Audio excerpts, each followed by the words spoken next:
Paramashivoham Om Nithyananda Paramashivoham Om Nithyananda Paramashivoham Om Nithyananda.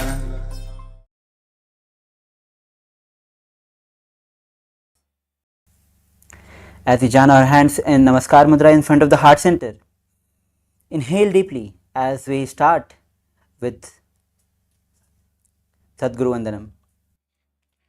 Nithyanandam Paramasukhadam Kevalam Jnanamurtim Dvandvatitam Gaganasadrisham Tattvamasyaadilaksham Ekam Nityam Vimalamacharam Sarvadhi Sakshibhutam Bhavatitam Trigunarahitam Sadgurum Tam Namami.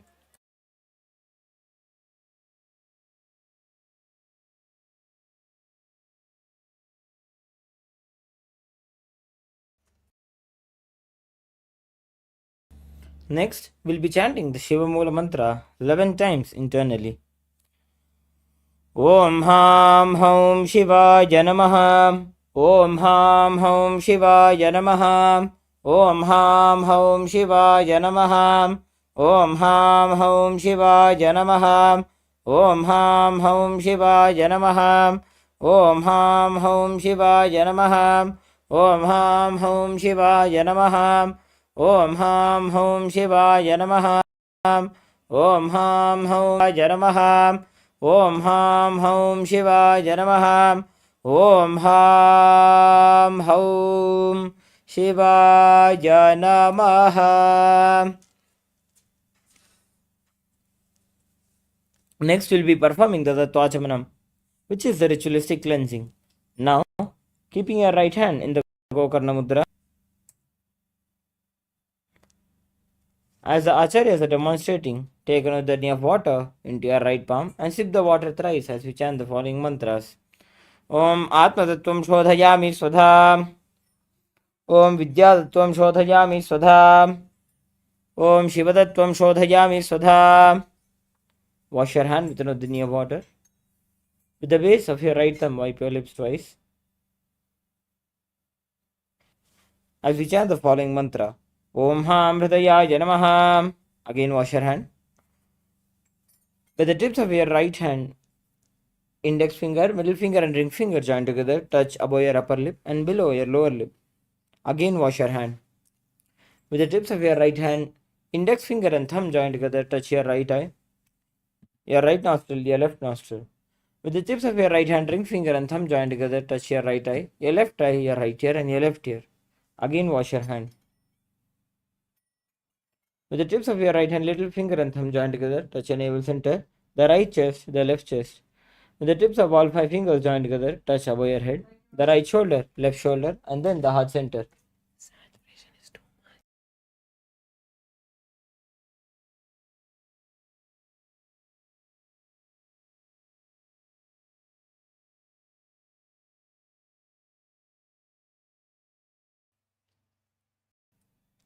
Next, we'll be performing the Sankalpa, creating a conscious resolution. Now please clasp your hands and place them on your right thigh.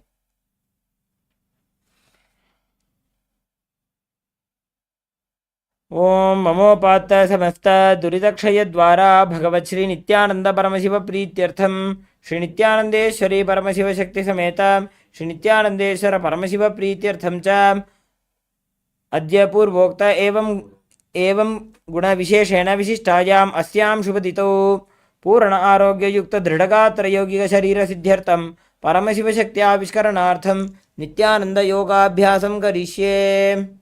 Now please wash your hand with another knee of water. Om apaupasprisya.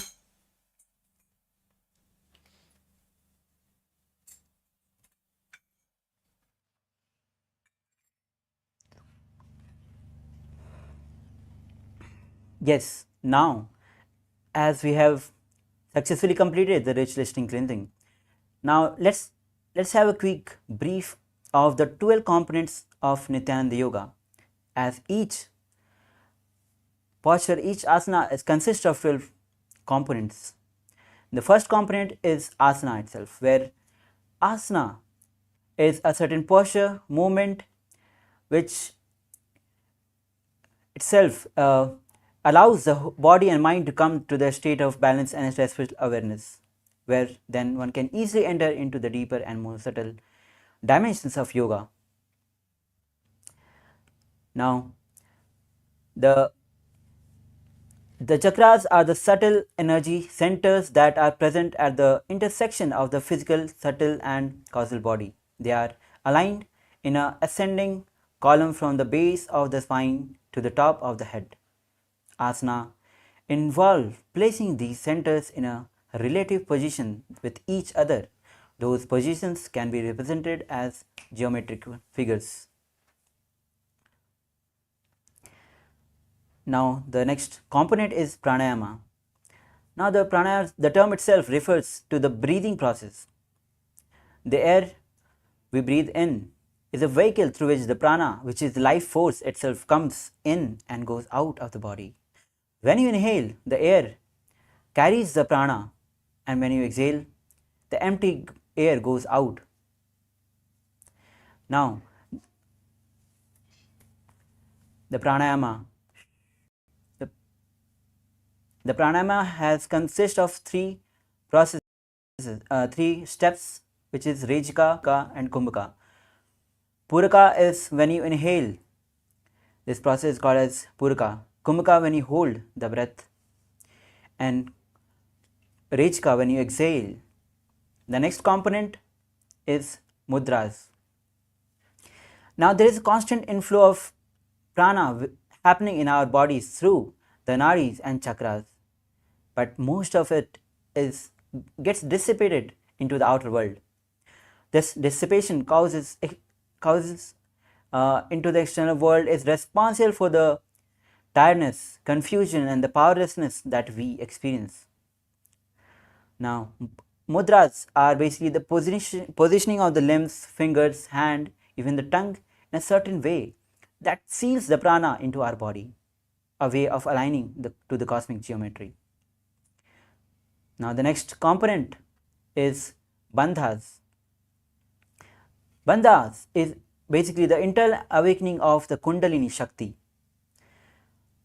The Sanskrit term means conducive to. It is active maintenance of a state of contraction or pressure in the body by initially it is a practice. Initially it is practice and eventually it becomes naturally, it occurs naturally.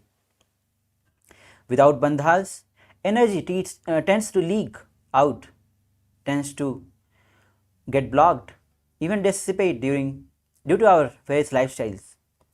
By applying bandhas, it becomes the bridge between the disconnected areas of the energy circuits.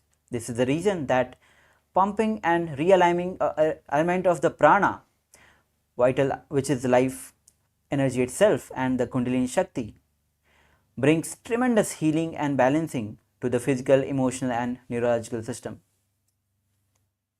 The next component is Karna. Now, Natyasastra describes the combined movement of hands, feet as the Karna, as a sacred dance, which is a synchronized movement of feet, hip, hands and even the fingers. There are 180 Karnas can be seen frozen in various temples. Now, performing Karnas puts us in a high state of awareness. The next component is visualization. Now, in the science of yoga, context and intentions are everything. Why you bend your body matters. For what intention you move the body, that experience will be delivered to you. That is why in KAILASA's Nithyananda Yoga, we maintain the space of yoga as a ritual, as a direct connection between Paramashiva and us. With every asana, it is important to maintain a strong visualization of that asana.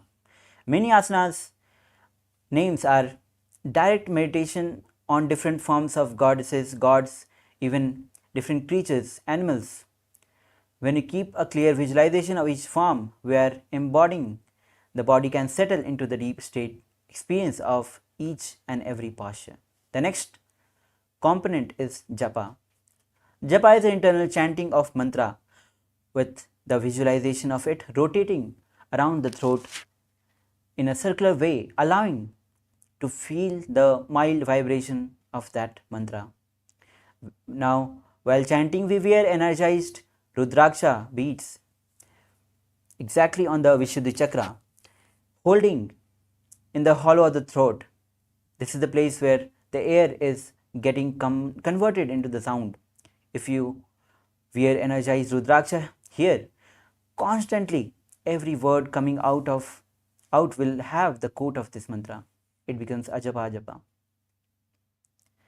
Now, the next component is chanting. Now, the mantra is a Sanskrit word that describes a sacred utterance, a sound, syllable, or even a word, single word, or the group of words. It has a spiritual power with or without synatic or literal meaning. A disciple needs to be. Here in KAILASA Nithyananda Yoga, disciples get initiated with the Mahavakya. Now, the next component is weights. Now, weights are used in the Dvitiya Vinyasa Krama in practice to intensify the whole yoga practice and raise our awareness and take us to the higher level of consciousness. The next component of KAILASA Nithyananda Yoga are mandalas. Mandala is a representation of cosmos, and human body is analogous to the cosmos itself. Now, the Supreme Pontiff of Hinduism has started mandalas and yantras corresponds to the internal structure of retinal and sensual cells. Yantra are the diagram into which a deity can be inverted by using the corresponding mantras. As you can see behind, there is a Sri Yantra. By focusing on this mandala, the internal awakening of energy happens within you. The next component is abharana. Now, as you can see, there are various jewelries like Rudraksha jewelry we use traditionally as abharana. This Rudraksha beads has a capacity to hold the spiritual energy which is released during the practice, and it is able to hold and radiate the energy unlike any other stones. Now, the next component is Aushadha. Aushadha are the sacred alchemy science from the ancient Siddha tradition. It combines herbs, prana, and the most importantly, the Shaktipada initiation, entanglement energy of Paramashiva. Now, the three Aushadhas that we use is Bhasma at different 16 places in our body, Kumkum at our third eye, and turmeric in our temples.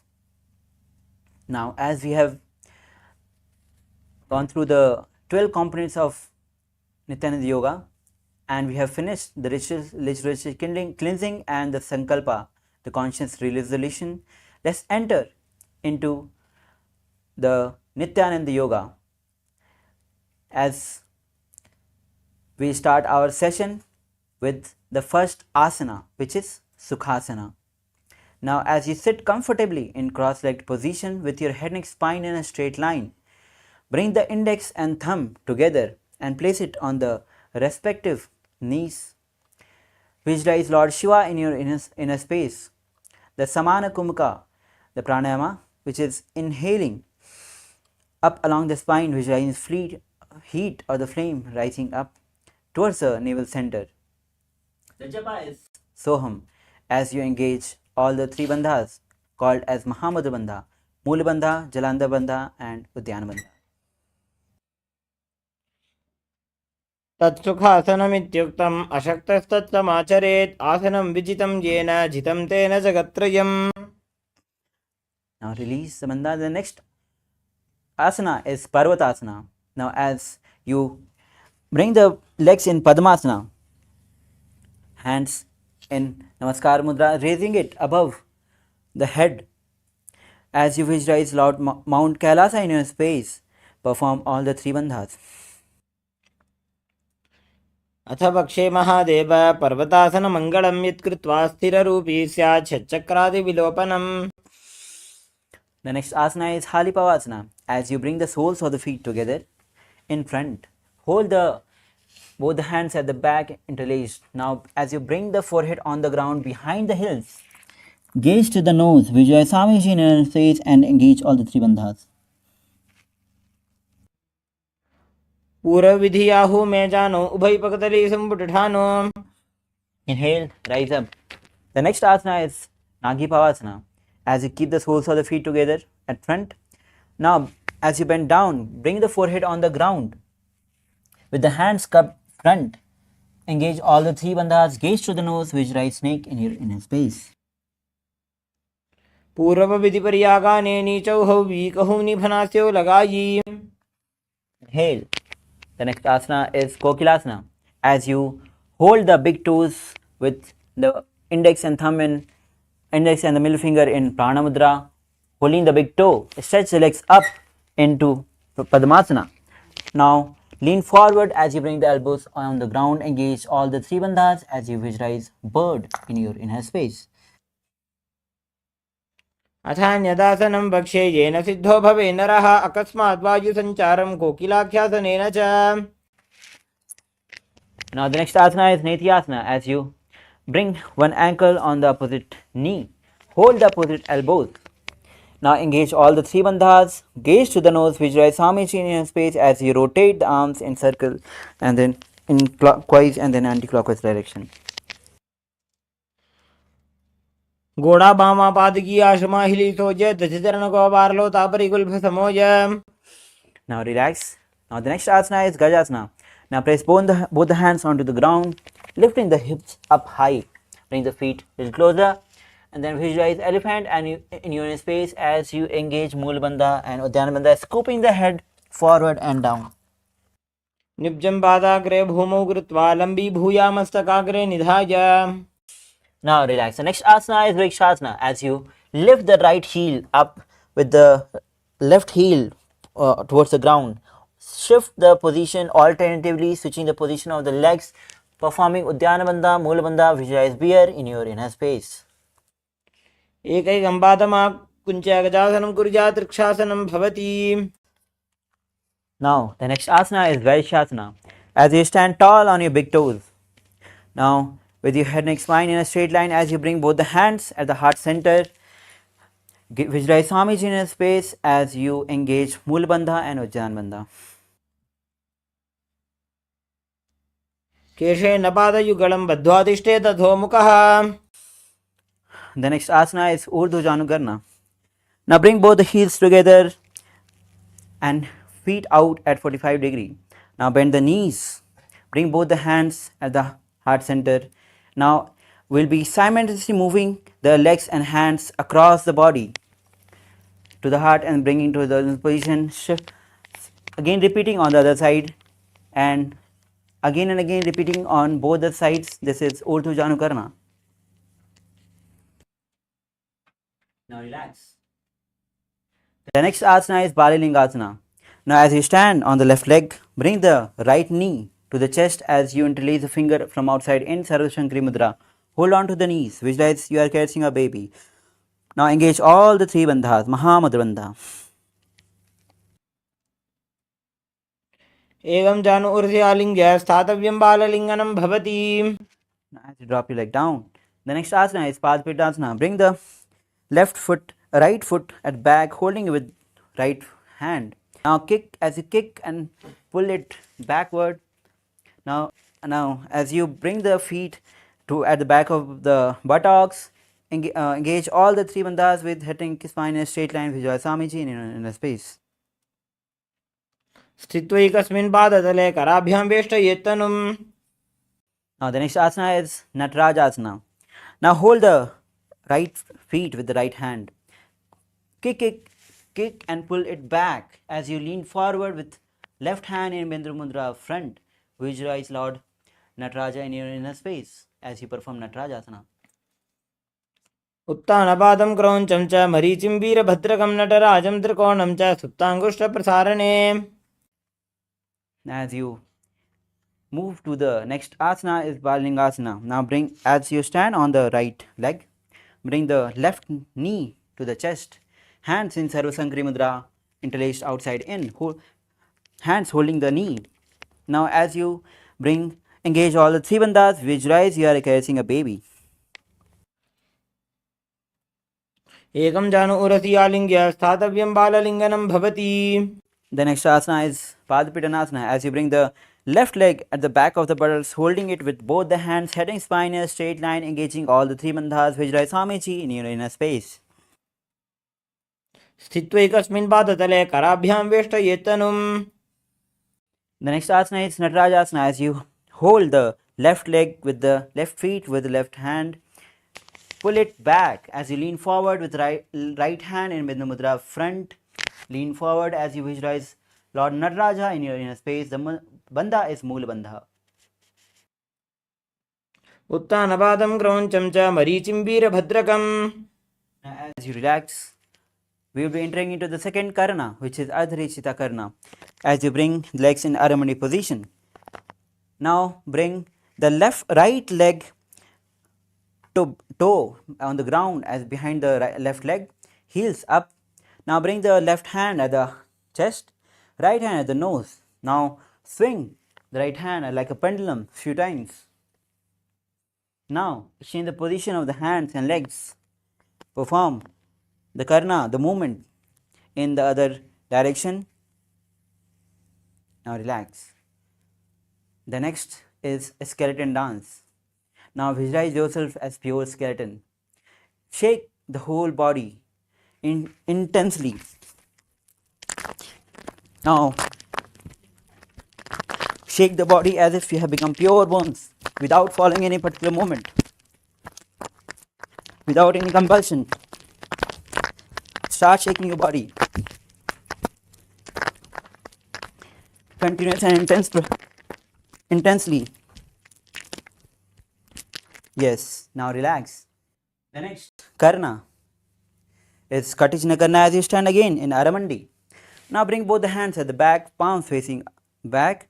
Now as you move towards, twist towards right, open the hip and arms and twist on the other side. Repeating this again and again with the synchronized movement of hip, hand and fingers both the sides. Now relax. The next asana is Tadasana. Now as you again stand tall on the big toes, bring both the hands above the head, palms facing each other. Visualize yourself as palm tree as you engage Mahamudra Bandha. महामुद्राबद्धकोनो ताडासनविभेदकान्. Now the next asana is Uttanasana. As you stand tall, place both the hands on the ground side of the feet as you bring head to the knees. Visualize Swamiji in your space and engage all the three bandhas. महामुद्राबद्धकोनो ताडासनविभेदकान्. Now Vedamala if you have dropped. Now bring the body in plank position. From this position, perform Tarakshasana as your chin, tuck the chin to the chest, rotate from left, right, again and again. This is Tarakshasana as you visualize Swamiji in your space. गजासनवस्थित्वा मस्तकं वारं वारं दक्षिणकुक्षिं सव्यकुक्षिं नजेत्. Now lower your body down. The next asana is Bhujangasana as you place both the hands side of the chest. Now toes facing backward. Now lift the chest and raise the head up. Now using your lower back. Now open mouth wide and inhale through the hollow of the throat as you visualize cobra in your inner space. The japa is Sivoham. अंगुष्ठनाभिपर्यन्तम् अधो भूमौ विनिन्यसेत्. The next asana is Sadasana, as you bring the body in plank position again. Now from this tall plank position, bring the right knee to the chest and back, left knee to the chest. Repeating this sequence again and again with bringing alternative knee to the chest, visualize Swamiji in your space as you perform Mulabandha.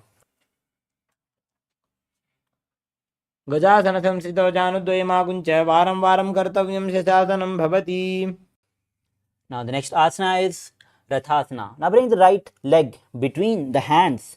Now jump and bring the left leg and jump again and again, and as you shift the position of the legs, visualize chariot in your inner space.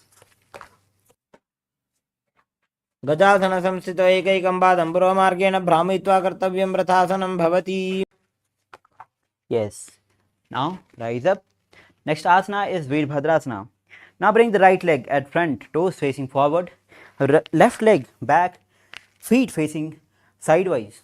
Now lean forward, bring the leg at 90 degree, gaze to the third eye. Now bring both the hands above the head, palms facing up, facing each other. Visualize yourself as Lord Veerbhadra as you engage Mulabandha and Udyanabandha. वासिष्ठमथ कौण्डिन्यम् ऊर्ध्वकुक्कुटमेव च. Inhale. Now switch the position of the legs. Left leg forward, right at the back. Bring the left leg at 90 degree. Hands above the head, palms facing each other. Gaze to the third eye. Visualize yourself as Lord Veerbhadra. Engage Udyanabandha, Mulabandha. वासिष्ठमथ कौण्डिन्यम् ऊर्ध्वकुक्कुटमेव च. Inhale as you stand tall on both the feet. The next asana is Vrikshasana. As you stand on the left leg, bring the right feet on the inner thigh of the left, both the hands in heart center at Namaskar Bandha. Bring it above the head. Engage Mulabandha and Udyanabandha as you visualize tree in your inner space. वामोर्मूलदेशे च जाम्यं पादं निधायतु. Now the next asana is Garudasana. Now as you stand tall, now bring the right leg on the opposite hip. Hands in Namaskar Mudra in front of the heart center. Now visualize Lord Garuda in his space as you engage Mulabandha. गरुडासनमावक्षे येन ध्यानं स्थिरं भवेत्. Now drop the leg. Now we will be performing Vrikshasana on the other side as you stand on the right feet. Bring the left feet on the inner thigh of the right. Now bring both the hands together at the heart center. Raise it above the head. Now visualize yourself as a tree as you engage Mulabandha and Udyanabandha. वामोर्मूलदेशे च जाम्यं पादं निधायतु. And as you drop the legs. Now the next asana. Next asana is Garudasana as you bring the left leg on the opposite hip.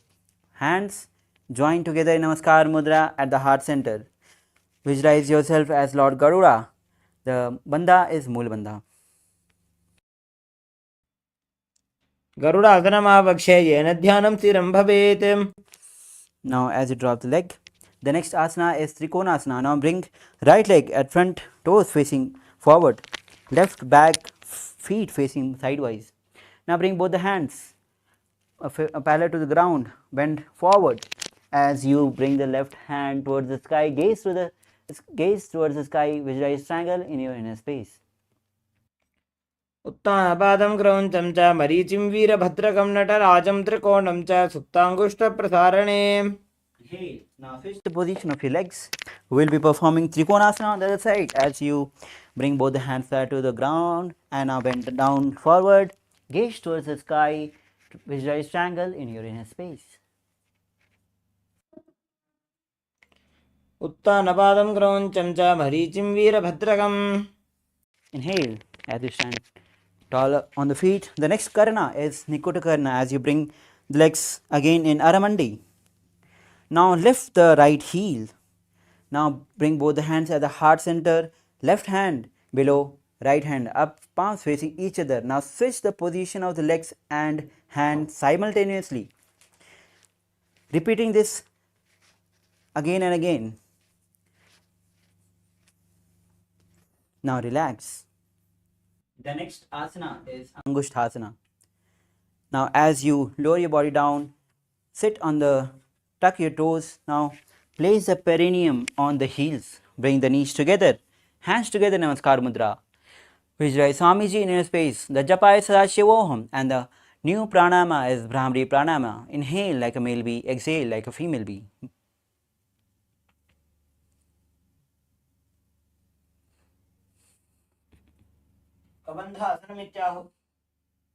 कबन्धासनमित्याहुः गोरक्षासनमेव च. The next asana is Savarasana. Now as you bring the right leg front, toes facing upward, as you bring both the hands on the ground in Varamudra, fingers touching the ground, palms facing forward. Visualize Swamiji in your space as you perform Mulabandha, the Brahmari Pranayama. प्रसार्यैकं पादतलं संस्थाप्य त्वेकपादकम्. Now the next asana is Vidhunasana. Now with right hand in Pranamudra, hold the big toe of the right leg. As you lean forward, touch the head to the knees. Hold the ankle of the left with the left hand. Visualize Swamiji in your inner space. गुल्फस्थितो पादमेकं प्रसार्य तत्पादाग्रं संस्पृशेत् तत्करेण. Inhale, rise up. As we repeat Swarasana on the other side, bring the left leg forward, toes facing up, hands in Varamudra, gaze, visualize Swamiji in your inner space.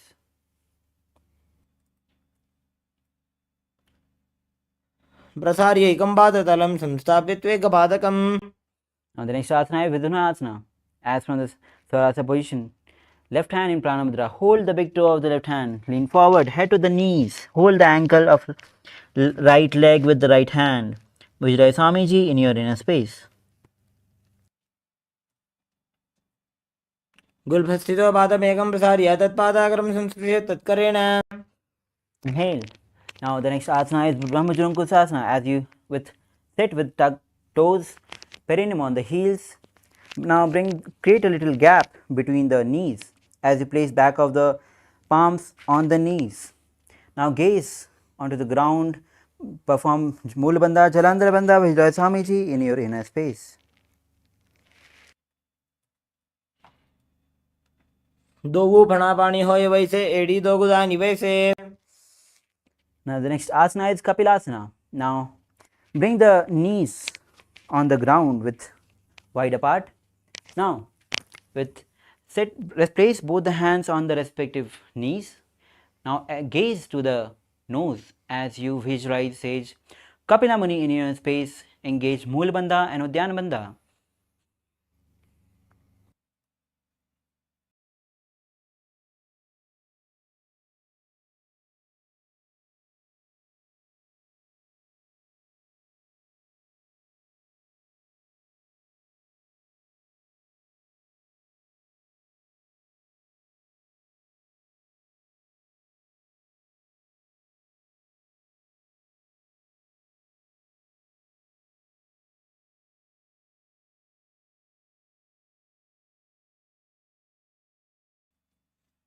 उभयपकतली सिमट हरावे तिनकी माहिली कौर मिलावे. Now release the Udyana Bandha. The next asana is Suryasana. As you bring the soles of the feet together, lift off the knees off the ground. Now the next asana is Vajragorakhasana. Now from the sitting position, gaze to the third eye. Visualize Swamiji in your inner space.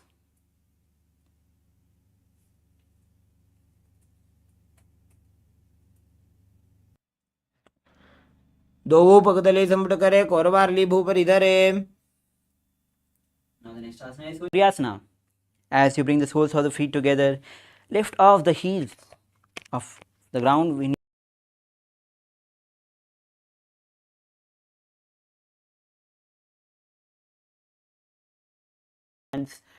Visualize Lord Surya in your space as you engage Mool Bandha and Udyana Bandha.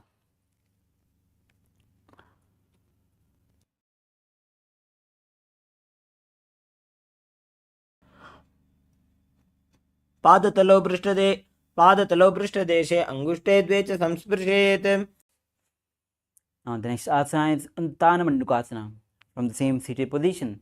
Now bring both the hands at the back, hold the opposite shoulders, gaze to the third eye as you engage Moola Bandha and Uddiyana Bandha. Visualize frog in your space, catching the nectar of immortality, dipping from the Sahasrara chakra with your frog tongue.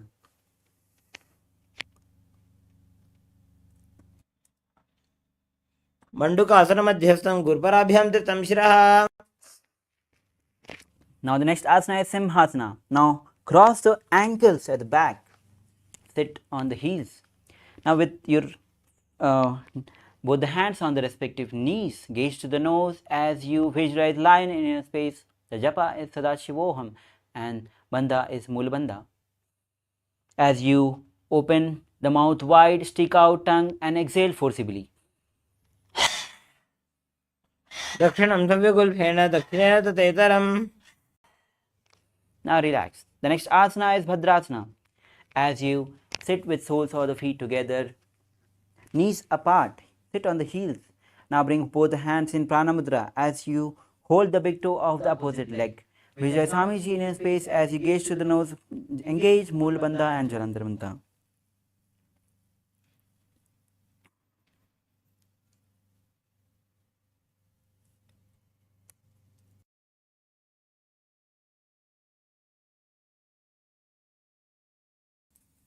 Now release and inhale. Now the next asana is Kaka Bhusundi Asana. As you squat on feet, knees apart, wrap the hands at the back, interlace the fingers. Now gaze to the nose as you visualize crow in your inner space. Perform Brahmari Pranayama and Moola Bandha.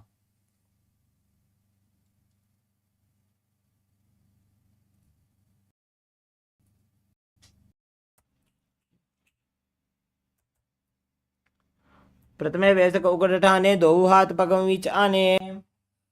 The next asana is Kanipavasana. As you bring both the hands on the ground. Now bring the knees on the arms, elbows towards the armpit. Now lift off the feet off the ground as you lean forward and balance the body. Visualize Swamiji in your inner space.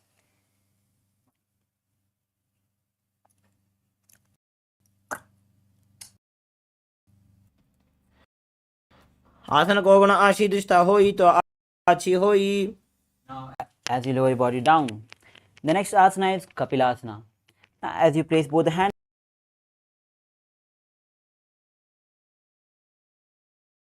between the hands, forming a triangle. Now as you balance bring the lift off the feet off the ground, visualize Swamiji in your space as you raise the leg up, gaze to the nose. विपरीतं मण्डलं च द्विधैव विदितं हिनः. Now slowly lower your body down. The next asana is Parshvamayurasana. As you squat on the toes with legs together, as you twist on the right side, place the elbows on the knee and hip of the left leg. As you lean forward, gaze to the nose. Balance your body as you extend the legs outside. Visualize peacock in your inner space. मजूरं दण्डवत् कुर्यान् माजूरं दण्डनामकम्. Now we'll be performing Parshvamayurasana on the other side as you twist on your left elbows on the knee and hip. As you lean forward, balance the body.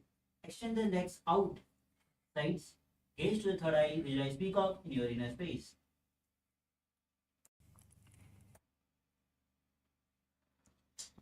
मजूरं दण्डवत् कुर्यान् माजूरं दण्डनामकम्.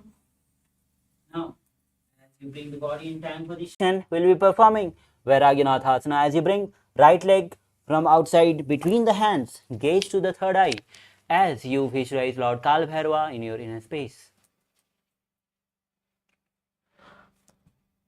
आसन को गुण पीति जागी. Inhale, place the right leg back. Now bring the left leg between the hands from outside, gaze to the third eye as you visualize Lord Kalbhairava in your inner space. आसन को गुण पीति जाई. Now the next asana is Unmukha Pidhasana. As you bring the body in plank position, lower your elbows down on the ground, hips high, bring the feet forward, gaze to the third eye, visualize Swamiji in your inner space. भून्यस्थौ जानुनि हस्तौ चतुष्पदम वाङ्मुखम्. Now again from the plank position. Now the next asana is Vasishthasana. As you place the right hand, round palm on the ground, twist, bring the left hand vertically up towards the sky, visualize says Vasishtha in your inner space. ऊर्ध्वकुक्कुटवासिष्ठमरीचहलमत्स्यकम्. Now rotate and on the other side, as you bring the right hand towards the sky, visualize sage Vasishtha in your inner space. ऊर्ध्वकुक्कुटवासिष्ठमरीचहलमत्स्यकम्. Now lower your body down. Now bring the legs forward, toes facing up. The next asana is Anjani Asana. Now bring both the hands, palms under the buttocks. Gaze to the nose. Apply Jalandhavandha and Mulbandha as you visualize Lord Hanuman in your inner space.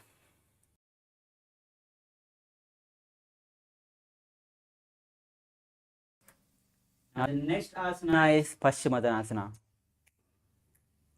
As you sit with the feet extended, toes facing up, bring both the hands in Prana Mudra as you hold the big toes of the respective feet. Now as you bring the head towards to the knees, as you bend down, engage all the three bandhas as you visualize Swamiji in your inner space, the Rechika Kumbhaka. The pranayam is Rechika Kumbhaka. जानु परिललाटन्तु पश्चिमं ताणमुच्यते. Inhale. Now the next asana is Ugrasana. Now with the same legs extended forward, toes facing up, interlace the fingers at the back as you lean forward. Bring the now legs little apart, bring the head to the knees. Visualize Goddess Kali in your inner space as you engage all the three bandhas.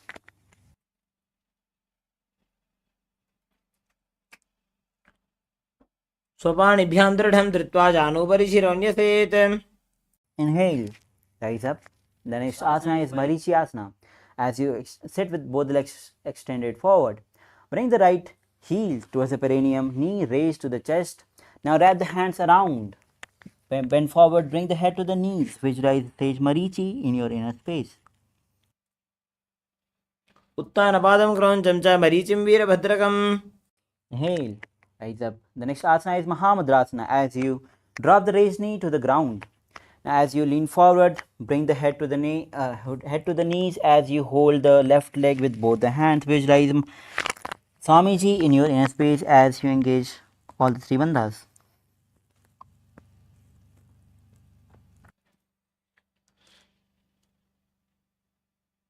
महामुद्रां प्रवक्ष्यामि तन्त्रेऽस्मिन् मम वल्लभे.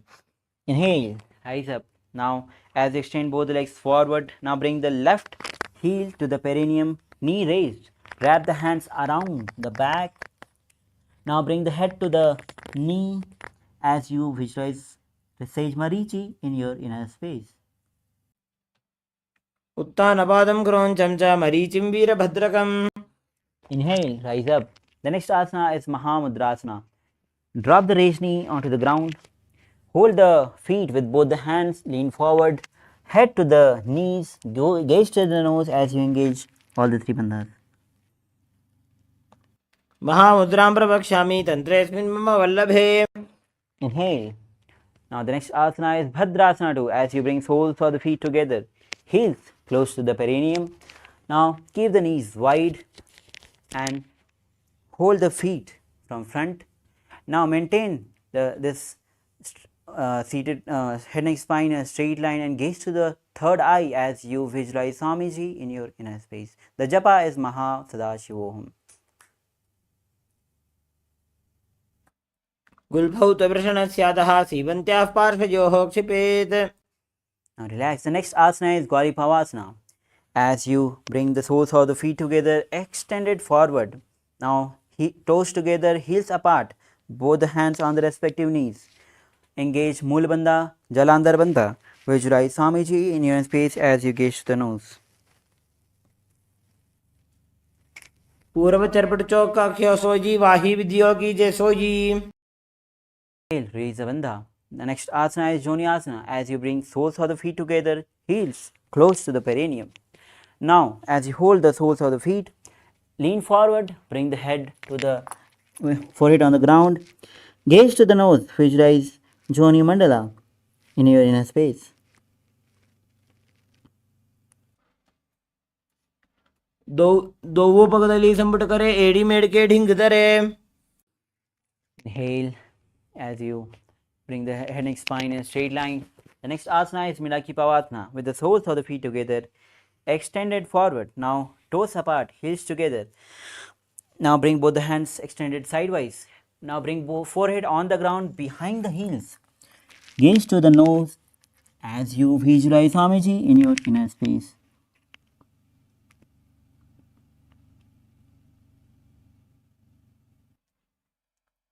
पूर्व विधि परिपक्तली संपूर्ण शोल एड़ी मिली राशे. Inhale, rise up. The next asana is Siddha Samadhi Asana. As you bring soles of the feet together, heels close to the perineum. Heels apart. Bring hands, both the hands underneath the legs. Now lean forward. Bring forehead on the ground as you tuck the chin to the feet. Gaze to the nose. Visualize Swamiji in your inner space. दोवो पगदली संपट करे सोले मेड़ आगा में धरे. Inhale, rise up. The next asana is Chinnaki Pavasana. As you bring soles of the feet together, heels close to the perineum. Now open the soles feet like a book, holding both the feet with both the hands. Now bring elbows on the respective knees. As you visualize Swamiji in your inner space, the japa is Maha Sadashivoham.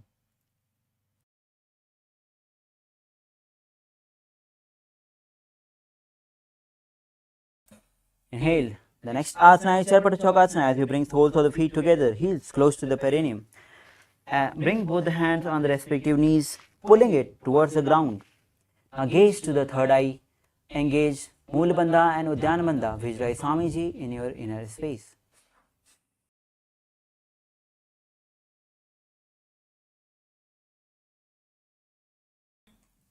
Now release Udyanabandha. The next asana is Bhairavasana. As you bring the toes on the ground, heels up. Try to bring the knees on the ground wide apart. Bring both the hands in Bindu Mudra on the respective knees. Gaze to the third eye as you engage Mulabandha and Udyanabandha. Visualize Lord Kalabhairava in your inner space.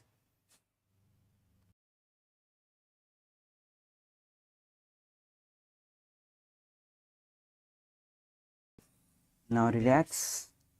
The next asana is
pranayama.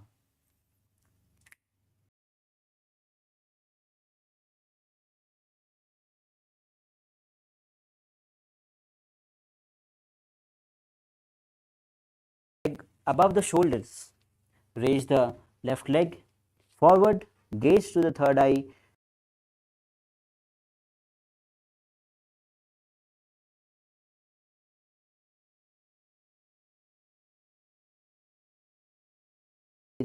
as you perform engage Moola Bandha.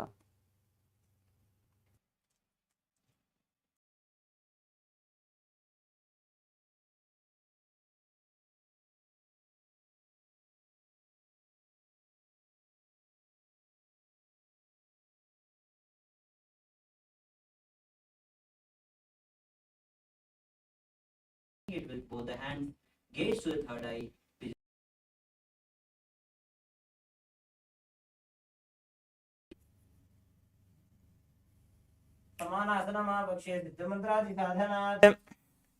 The next asana is Apana.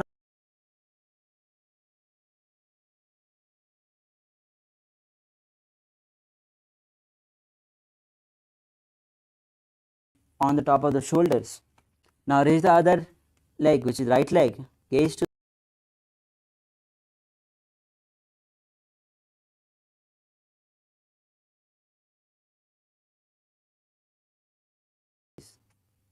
केवलं पादमेकं च स्कन्धे चारोपि यत्नतः. Now the next asana is Gomukhasana. Now sit with left leg on the ground. Now bring the right leg on the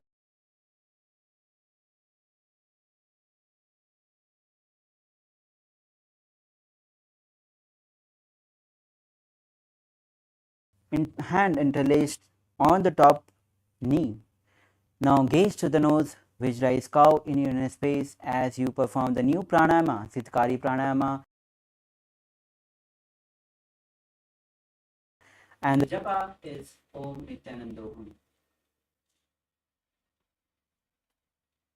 सवे दक्षिणगुल्भं तु पृष्ठपार्श्वेन योजयेत्. Now the next asana is Anushasana. As you bring both the hands in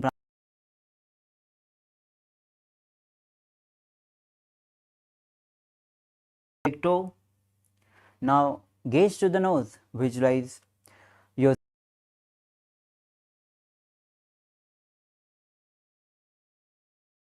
as Rishika Anushya as you engage Moola Bandha and Udyan Bandha. Perform Sitikari Pranayama.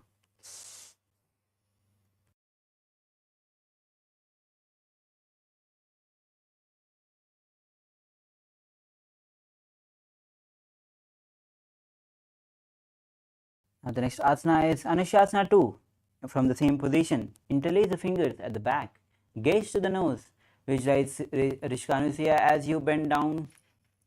Bring the nose to the ground.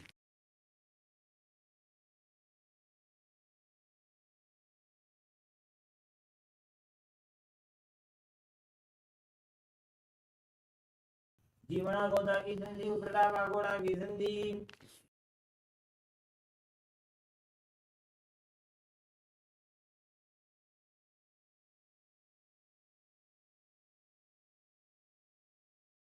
Left heel close to the perineum, right leg feet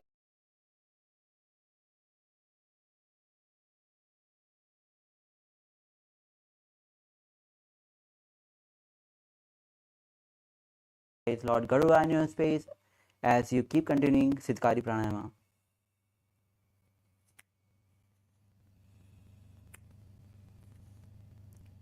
दावोपकमोडी एडी माहिरो गुल्फमूलद्वारनी चैदे.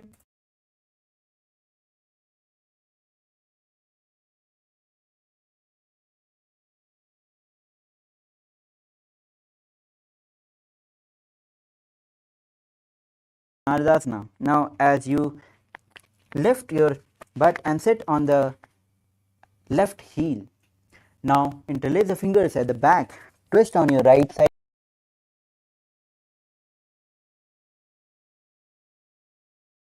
Gaze to the third eye. As you bring the elbows on the right knee, visualize stage Narada in your inner space, performing Naradasana.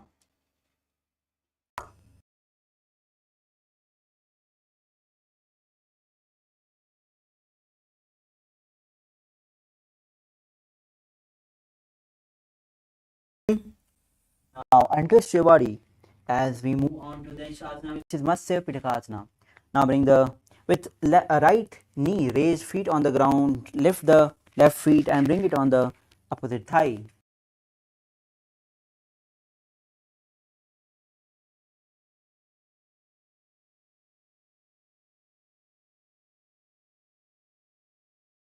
big toe with the right hand in Pranamudra. Hold the chin with the left hand. Gaze to the nose as you visualize Matsya, the fifth incarnation of Lord Vishnu.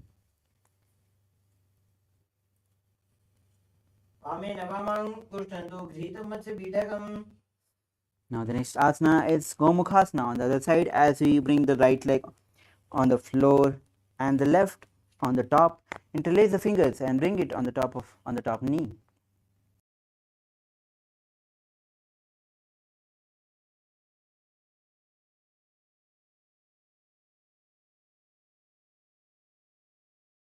Is cow in your inner space as you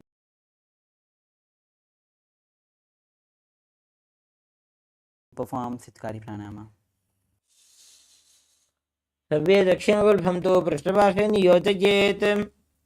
Now the next asana is Anushasana. As with the same seated position, bring both the hands in Pranamudra. Hold the big toe of the opposite leg. Gaze to the nose. Visualize Rishika.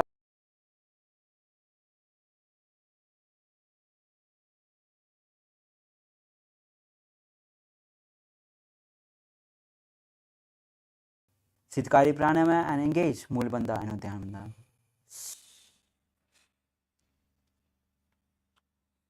दक्षिण को उठो, नीचे उठाने, बाहों ताके ऊपर आने.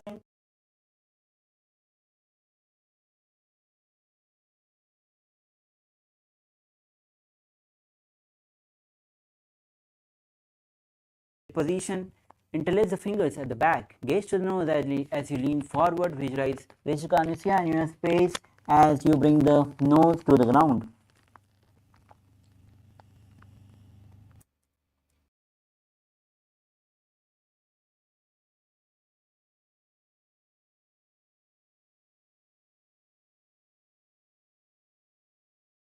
पागोड़ा की संधि. Inhale.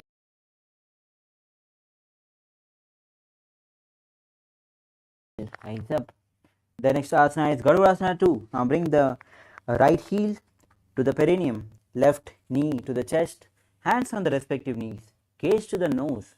Visualize Lord Garuda in your inner space.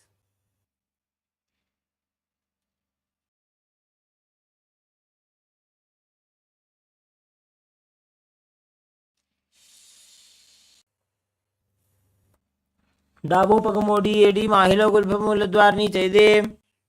Now the next asana is Naradasana. Now sit and place the perineum on the right heel.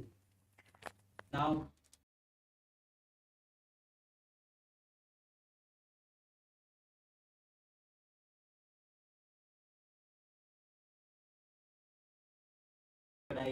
visualize Narada in your inner space.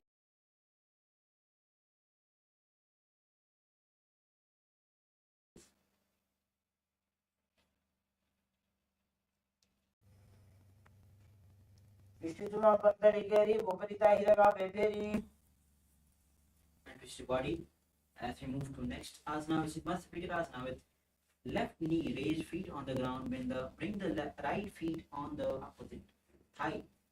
Hold the left big toe with left hand in Pranamudra. Hold the chin with the right hand.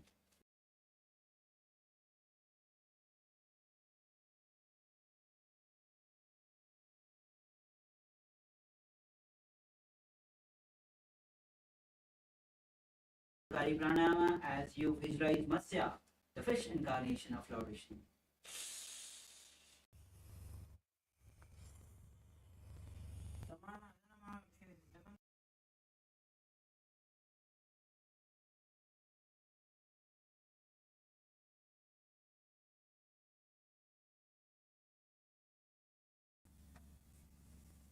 The next asana is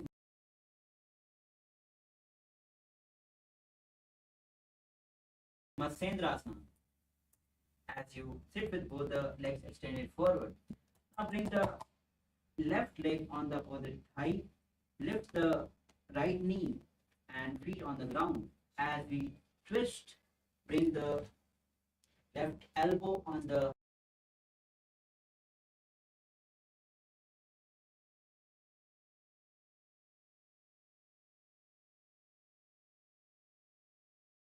the ground at back, gaze to the third eye. Visualize Matsendra Natha in your inner space.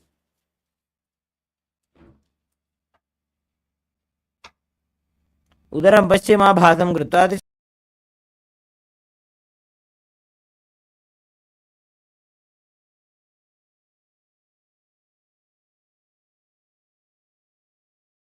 Bring the right left hand in Pranamudra. Hold the big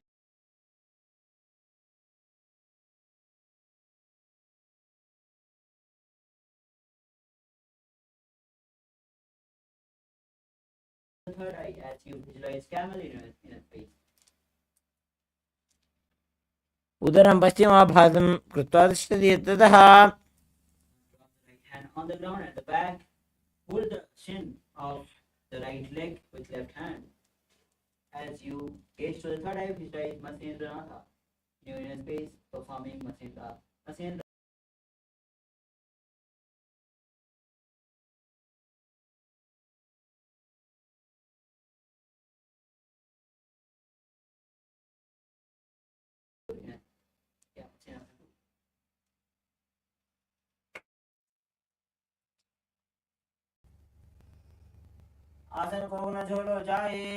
Now untwist your body. With both legs extended forward, bring the right leg on the opposite thigh. Bring the left knee up, feet on the ground, twist on the left. Bring the left elbow, right elbow on the left knee, twist back, left hand.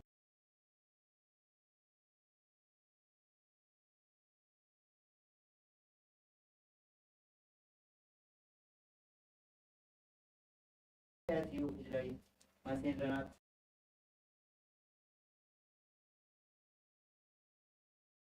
in your inner space.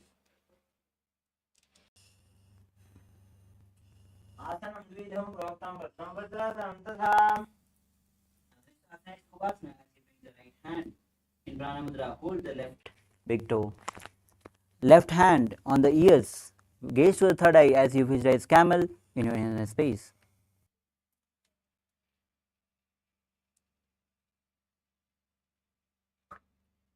उत्तानौ चरणौ कृत्वा ऊरु संस्थौ प्रयत्ततः Then drop the right hand, left.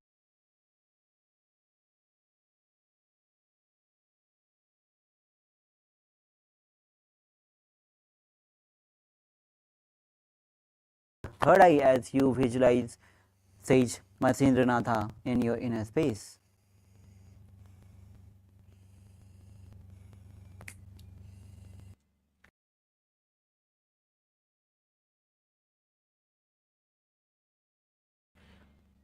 अध्यासशेते करयुग्मवक्षो भूमिमोष्टभ्यकरयोस्तराभ्याम्. Now untwist your body. The next asana is Padmasana as you bring the legs into Padmasana. Now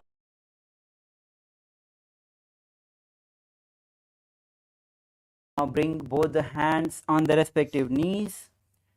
Visualize, gaze to the nose as you visualize Swamiji in your inner space. Engage all the three bandhas, performing Padma.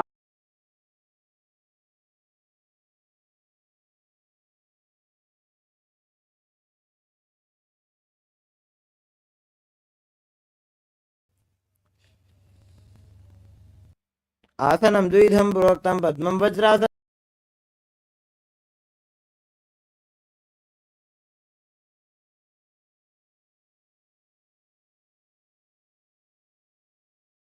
Release all the three bandhas. The next asana is Padmasana 2. Bring both the hands in Pranamudra. Hold the opposite big toe. Now visualize Goddess Parvati in your inner space as you perform Sitali Pranayama. The japa is Om Nithyananda Maha.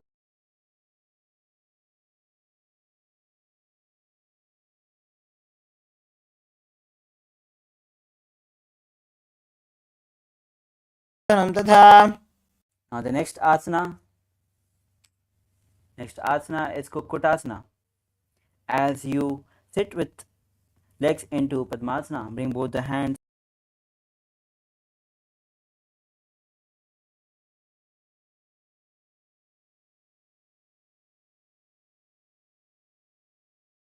lift the entire body off the ground. Now visualize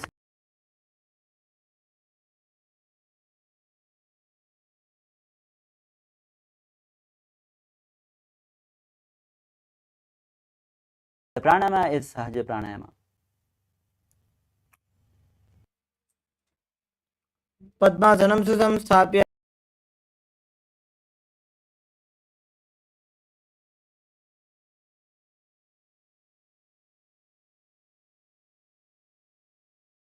करो Lower your body down.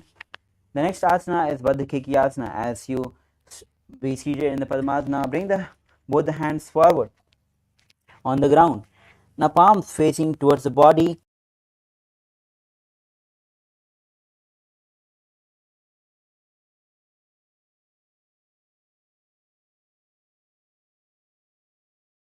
Lean the body forward, lift the legs off the ground. Visualize Swamiji in your inner space. धरामवश्यभ्यकरद्वयेन तत्कोर्परिस्थापितानाभिपार्श्वः. Now relax. As we move to the next asana, which is Mayurasana. As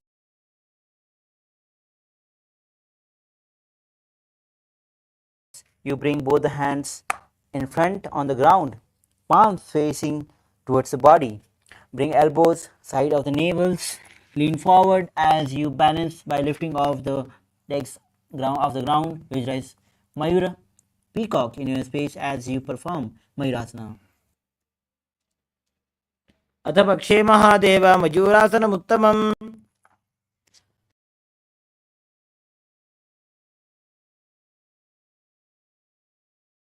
Now lower your body down on the stomachs and interlace the fingers at the back of the neck. Open the feet out on the sideways. Visualize crocodile in your space as you perform Makarasana.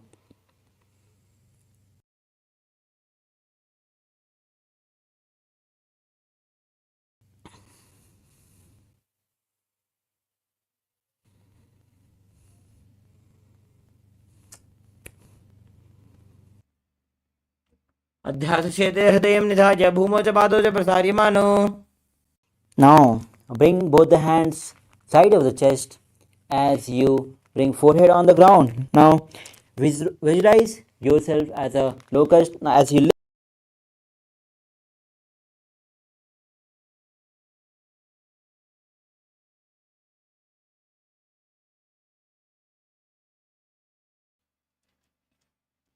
अध्यासचेते करयुग्मवक्षौ भूमिमश्रभ्यकरयोस्तलाभ्याम्.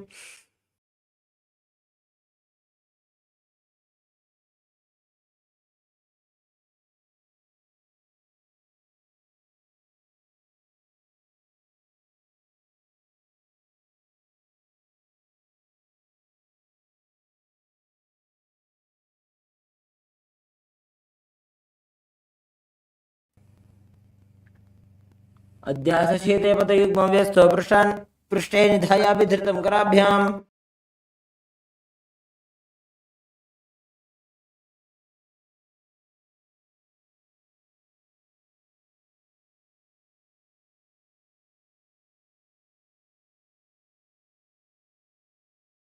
to the third eye.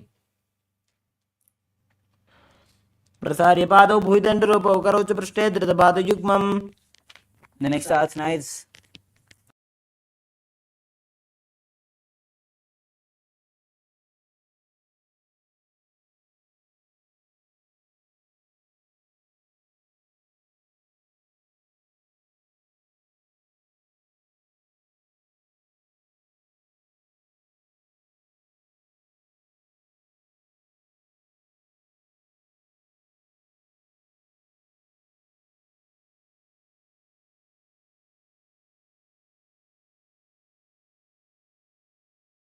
Start. Interlace the fingers at front, a head on the ground, hands supporting the head. Now as you bring the hip high, lift off the chest as you balance and bring to the chin.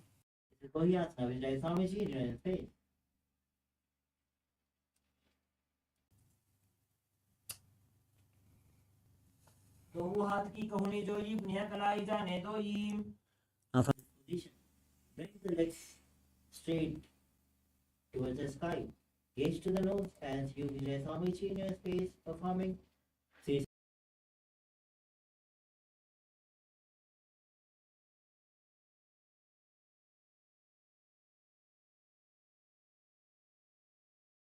now slowly lower your body down. Sit with legs extended forward. The next asana is Fordhyasana. Now we are starting the new pranayama, which is Bhastrika pranayama, which is rapid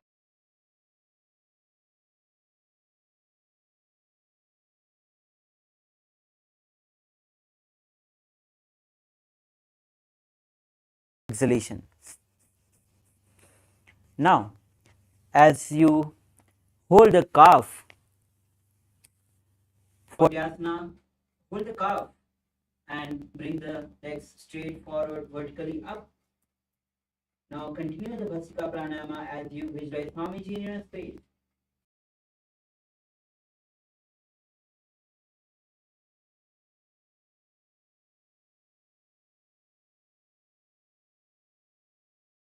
घोड़ातरे काकसीठाने. Next asana is Parighasana. With the legs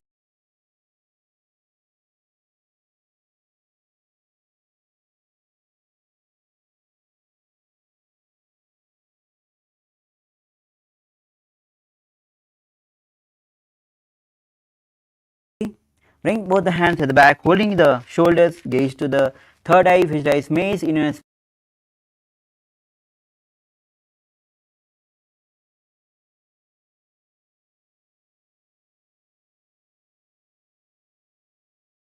pranayama. उत्तानं शयनं कृत्वा पादौ मिलित्वा प्रसार्य. Next asana is Naukasana. As you bring the legs again at 45 degree, hands parallel to the ground.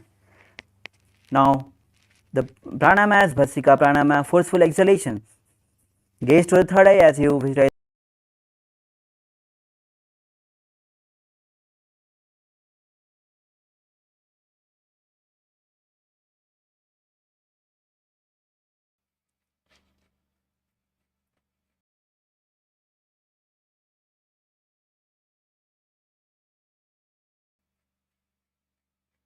उत्तानशयनं कुर्पराभ्यां भूमिं वष्टभ्य.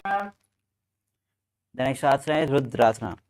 Now bring the soles of the feet together, the hands underneath.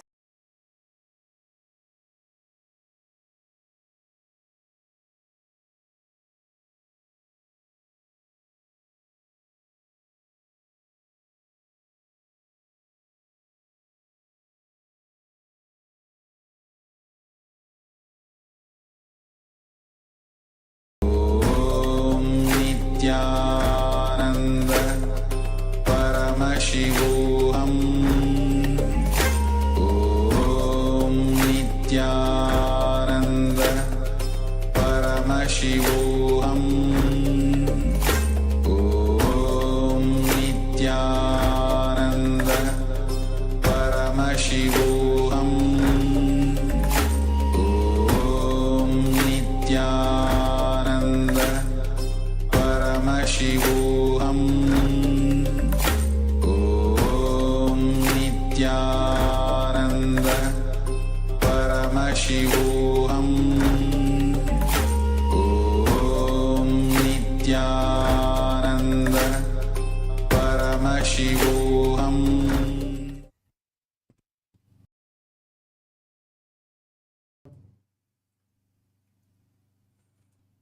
Yes. Now slowly come to your body. Start to wiggle your fingers, ankles, your hands.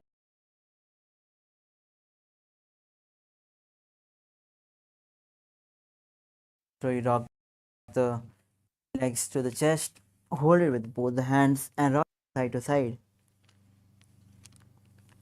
As you on one side and be seated in a comfortable position. Now that you have successfully completed 108 asana sequence, we'll be moving forward and completing next 200 asanas of Dviti Vinyasa Krama. Now, the first throughout these next 200 asanas, the japa will remain as Om Nithyananda Paramashivoham. The next asana is Yathasanishthasana. As you sit in a comfortable seated position which brings ease to your physical and mental space. Now bring the index and thumb in a Bindu Mudra as you place on the respective knees. Visualize Swamiji in your space. This pranayama is Samana Kumbhaka. As you inhale, visualize flame or heat raising up along the spine towards the navel center. पर्यङ्कं तत्समाख्यातं यथसंस्थं यथा स्थितिः. The next asana is Samanasana. Now, from the same seated position, now bring both the hands again in Bindu Mudra. Now, visualize Swamiji in space as you inhale deeply, long deep inhalation, hold, again take a prolonged inhalation, then exhale. This is Samana Kumbhaka, Samana Pranayama, Samana Pranayama performing Samanasana. इदानीं गर्भिणीनां योगाभ्यासो यथा लघु. Asana is Muktasana. Now bring one foot on the thigh, another heel to the perineum as you place the palms on the knees, palms facing down, gaze to the nose, visualize Swamiji. Visualize yourself as a sage liberated by the Supreme Pontiff of Hinduism. Engage Mulabandha. निपीड्य सेविनीं सूक्ष्मां दक्षिणेतरगुल्पतः. The next asana is Siddhasana. Maintain the same position as Muktasana. Switch the gaze to the third eye as you visualize Swamiji in your inner space. स्थानुसंयमितेन्द्रियो चलदृशा पश्यन् भ्रुवोरन्तरं चैतन्मोक्षकपातभेदजनकं सिद्धासनं प्रोच्यते. The next asana is Siddhyasana. Now, as you maintain the same seated position as Siddhasana, switch the gaze on the ground in front. Now engage all the three bandhas. Visualize Swamiji in your inner space. वामपादकीडीजानो श्रीवनिमथिदासकोठानो. Now release all the three bandhas. The next asana is Rudrasana 2. Now with keeping the legs in the same position as Siddhyasana, rotate the hands on the top of the knees in Bindu Mudra. Gaze to the third eye. Visualize yourself as Lord Rudra, the fierce dimension of Shiva. वामचरण परिदक्षिण राखे एकजुगति ऐसे विधि दाखे. The next asana is Santadunasana. Now with the same seated position as Rudrasana 2, switch the gaze to the nose. Visualize Swamiji, embodied tranquility and unshakable nature. आसन की गुणमन की चंचलता मीटे. Now, the next asana is Siddhasana 2. As you maintain one heel on the top of the other, bring the hands in front of the navel, cupping one palm over the top of the other, resembling a lotus flower. This is Samputa Mudra. Visualize Swamiji in your inner space. ऋजुकाय समासीन सिद्धासनमुदीरितं प्रसार्य भुवि पादौ तु दोर्भ्यामङ्गुष्ठमादरात्. The next asana is Bandha Yoni Asana. Now, as you maintain one heel on the top of the other, we'll be performing Sanmukhi Mudra. As you bring the little finger below the lip, ring finger above the lip, closing the nostrils with the middle finger, and closing the eyes with the index finger, close the ears with the thumb finger. Now visualize your sankalpa is manifesting through the womb of creation. यत्र मध्ये महादेव बन्धयोन्यासने शृणु यत्कृत्वा अमरो धीरो भवत्येवेह साधकः. Now release the fingers from intense Sanmukhi Mudra. The next asana is Virasana, as you bring one leg on the opposite thigh. Now touch the index and thumb in Bindu Mudra as you place on the respective knees. Visualize the Supreme Pontiff of Hinduism, embodiment of space and state of bravery. एकं पादमथैकस्मिन् विन्यस्योरुणि संस्थितः. The next asana is Valmiki Asana. Now as you sit in the same position, gaze to the third eye with hands in Bindu Mudra. Visualize great sage Valmiki, the poet and the author of Ramayana. डावा पग की पगतली पुनी एड़ी है जोय. Now the next asana is Yoni Mudrasana. As you sit in the same position. Now bring the palms on the knees, palms facing down. Gaze to the nose as you visualize Yoni Mandala, representing the goddess Devi and Shakti, symbol of creative energy of the universe. वामपाद की पगतली जाहि माहिली core. Inhale. The next asana is Yoni Asana, with the same seated position with hands on the same position. Switch the gaze to the third eye as you visualize Yoni Mandala, representing goddess and Devi. Goddess Devi and Shakti, the symbol of creative energy of the universe. योन्यासनं पर्वतेन योगं योगफले नीलं तत्कालफलं तावत् खेचरजावदेव हि. Now the next asana is Bhadrasana 3, as you bring the soles of the feet together at front, holding it with both the hands, heels close to the perineum. Now knees wide apart onto the ground. Gaze to the nose as you visualize Lord Veerbhadra in your inner space. Perform Mulabandha and Udyanabandha.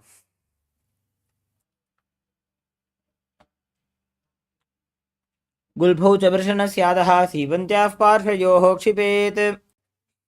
Inhale. The next asana is Aghorasana. Now still the soles of the feet together, heels close to the perineum. Now gaze to the third eye. Perform Kechari Mudra. Rolling the tongue up the roof of the mouth. Visualize yourself as a Ghori. Now bring the right hand on the left, closing the left nostril. Inhale through the right nostril. Now close both the nostrils, hold the breath, then exhale through the left nostril. Repeat on the other side. This is Antahkumukha Pranayama.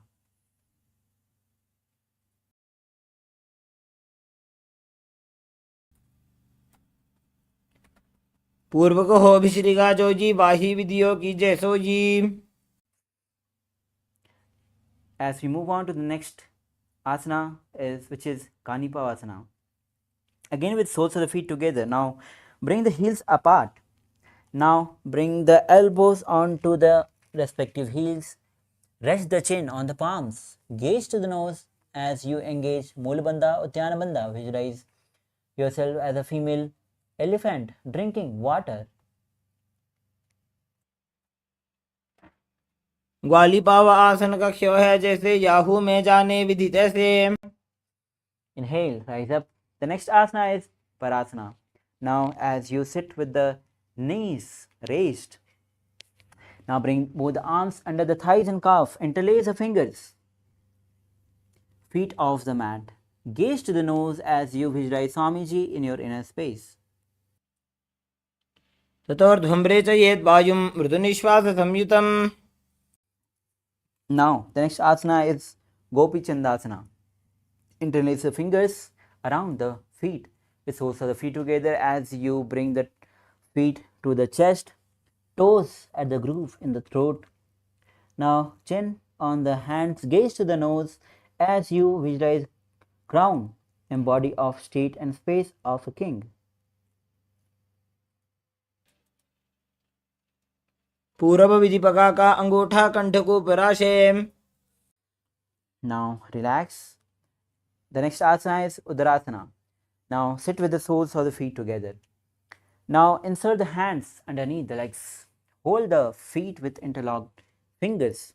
Bring the feet up to the chest. Now bring the head down and touch the chin to the soles. Gaze to the nose as you visualize Swamiji. Visualize your body free from any defects. दोबूपकदली संपुटटाने उभय हस्तकरियुरद हिताने. Now from the same position we will be performing Vasishthasana as you lift the legs towards the forehead. Visualize yourself excelling in everything. दोबूपकदली जोड़ी संपुट करे. Now lower your body down. The next asana is Bhujangasana. Now from the seated position lift both the legs over the top of the respective shoulders. Now bring the arms underneath the legs and up. Interlock the fingers back of the neck.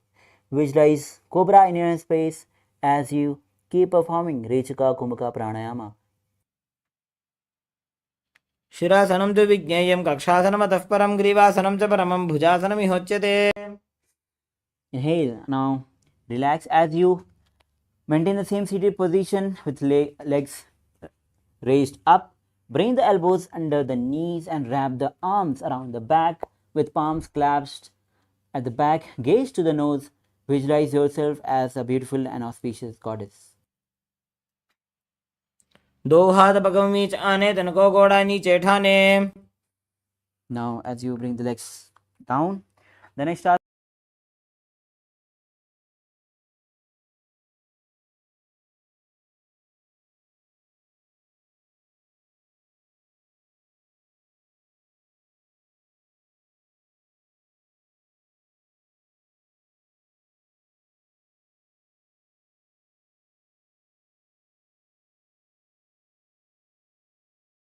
asana will be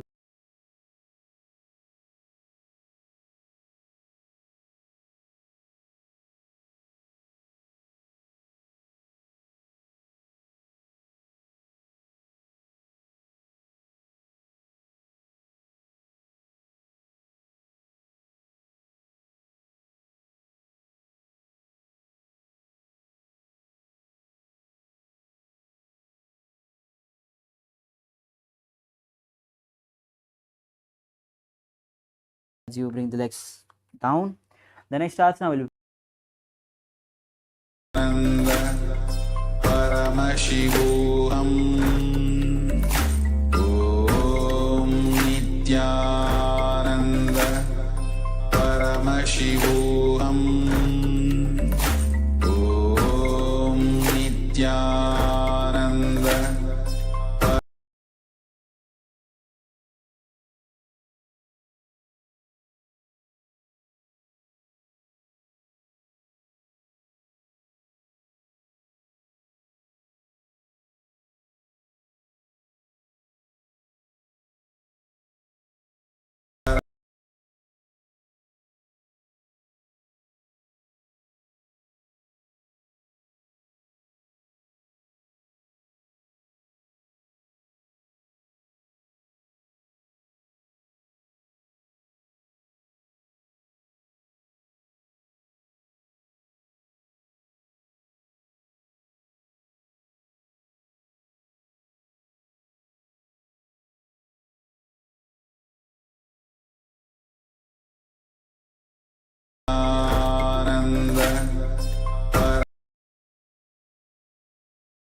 Yes, sorry for the technical glitch.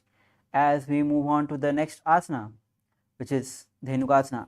From the second Sankadasana, as you slide the left heel out, place both the hands on the top knee. Visualize cow in your space as you engage Mulabandha and Udyanabandha. Anushagi Nagara Panchadam Prishilindagalyamni. Now release the Udyanabandha. The next asana is Machandrasana. As you place the right feet on the left thigh. Now bring the left feet on the right knee. Now gaze to the third eye. Now twist on your left side, hold the thigh with the left hand, right hand on the left knee. Visualize Swamiji in your inner space. Vamajanga Pradashinatane Vamahastapishti Disane. Now untwist your body. With the same seated position, hold onto the big toe of the opposite leg with in Prana Mudra. Lean forward. Bring the forehead on the ground. The heels touching the chest. Visualize Swamiji in your inner space.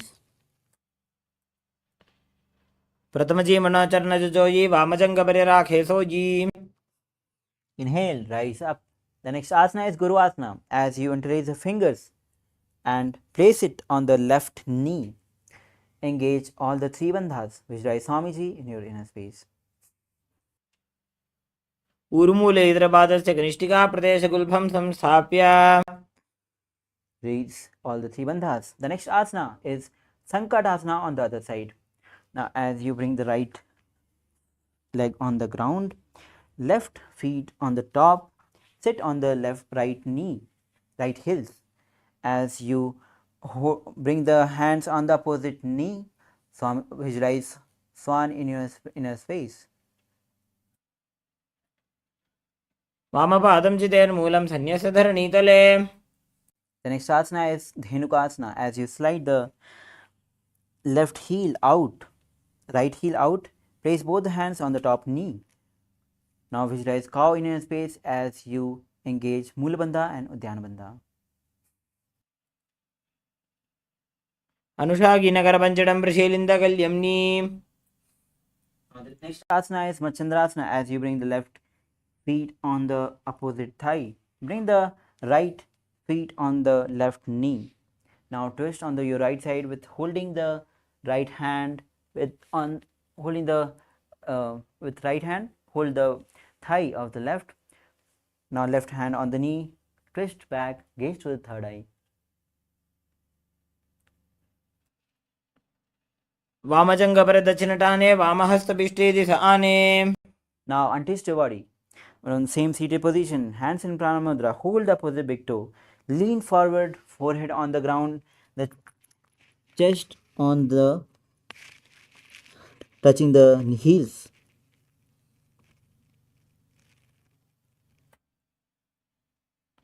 Pratamaji Manacharna Joji Vamajanga Parirake Soji. Inhale, rise up. The next asana is Guru Asana. As you interlace the fingers and place it on the right knee. Now engage all the three bandhas as you visualize Swamiji in your inner space. Urmule Idrabadasya Kanishtika Pradeshagulbham Samsthapya. Now release the bandhas. The next asana is Parshvasana. As you sit with the feet on the ground, knees towards the chest. Now hands holding the opposite knees, thigh together, spine straight. Now press the tongue against the roof of the mouth in Kechari Mudra as you gaze to the third eye. Visualize Swamiji in your inner space. Padatare Bhumo Nithaya Jano Nirsinithaya Viprita Hastabhyamuru Sahita Jange Nibadhya. Now the next asana is Bodha Shokasana. Now keep the feet flat on the ground. Now arms wrapped around the leg. Hold the opposite wrists. Now place the chin onto the knees. Gaze to the nose as you perform Kechari Mudra. Visualize Swamiji in your inner space. Visualize being in a abode of bliss. द्वौ भक्तली भूपरितरे कोरमाहिलीय शेखरे. The next asana is Kurakatasana. Now, from the same position, place the arms under the knees. Hold the opposite elbows. Bring the heels closer to the body. Gaze to the nose as you perform Kechari Mudra. The bandha is Mool Bandha, Pranayama is Ujjayi, Pranayama Vajraya Swamiji in your inner space. दो हाथ पग बाहर ल्यावे, गोड़ा नीचे late हरावे. Now the next asana is Sumati Asana. Now from the same position, bring the right foot over the left heel, heel crossed, toes facing up, gaze to the nose, visualize great sage Sumati, Maharishi Sumati in your inner space. मूलद्वारी धरती पर ठाने, डावा पग पर आने. Now the next asana is Dandasana as you bring the foot extended forward, toes facing up. Now arms interlaced straight up, the head interlace. Engage all the three bandhas as you gaze to the nose, performing Kechari Mudra, which is Swamiji in your inner space. इदानीं गर्भिणीनां योगाभ्यासो यथा लघुसुख प्रसवलाभाय प्रोच्यते प्राक्तनेपथि. The next asana is Arambhasana, with as you sit with the legs extended forward, toes facing up. Now hands in Prana Mudra, hold the big toe of the respective leg as you bring the head to the knees, bending forward. Now Vijay Swamiji in space. Now inhale through the left nostril, exhale through the right. This process is Nadi Sodhana. Repeat on the other side. दो पग मिलिवा पसारी, पगा का अंगूठा पकड़ी, लीला टकोड़ा लगावे.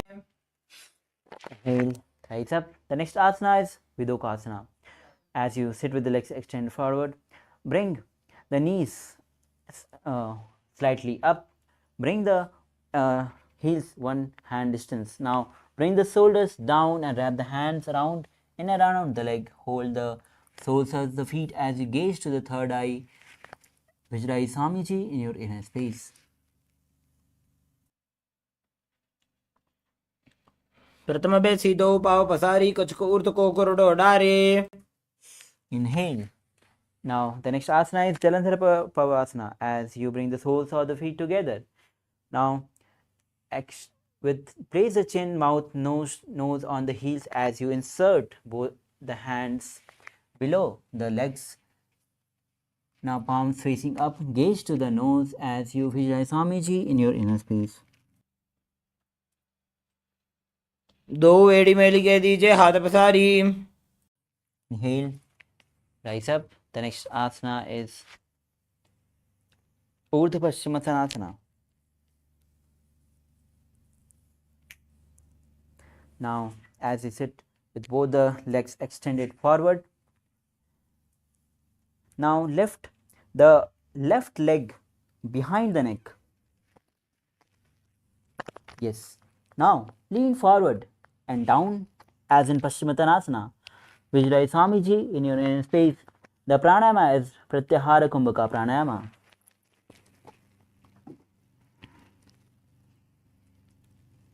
पश्चिमतान् अवस्थं स्थितिं कृत्वा एकं पादं ग्रीवायां धृत्वा तिष्ठेत्. Now inhale, rise up with the left leg still at the back. The next asana is Anantasana. Now as you lower your body down at the back, hold the left foot with left hand on the side of the hip.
hand on the side of the hip.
I bless you all.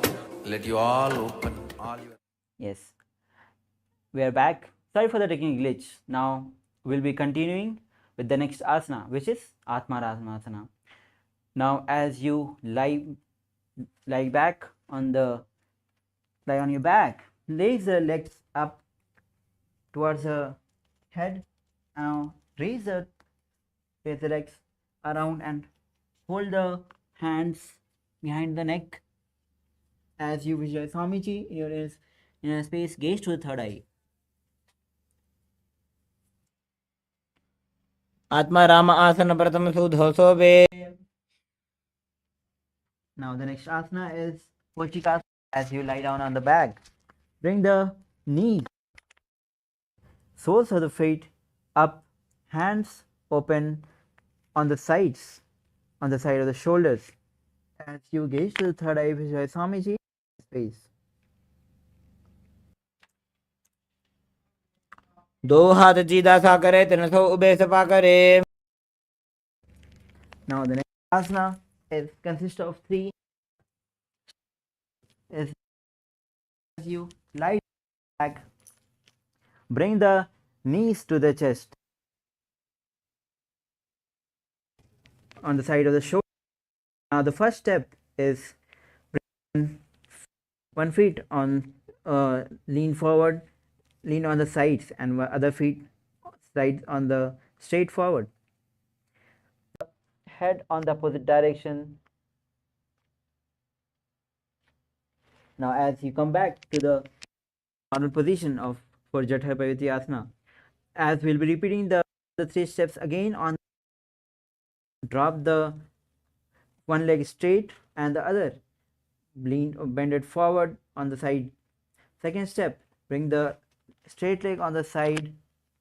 Third step, hold by straightening the legs, hold with both the hands, with one hand, and head to on the opposite side. परिवृत्य कुक्षे भागे त्रिता हि परिकीर्तितः बद्धकोणं सुप्तकोणम् ऊर्ध्वकोणमथापि च.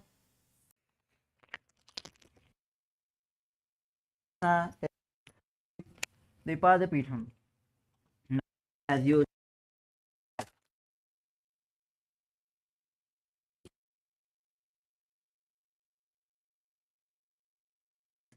visualize yourself as a bridge as you engage Mulabandha and Jalandhar Bandha.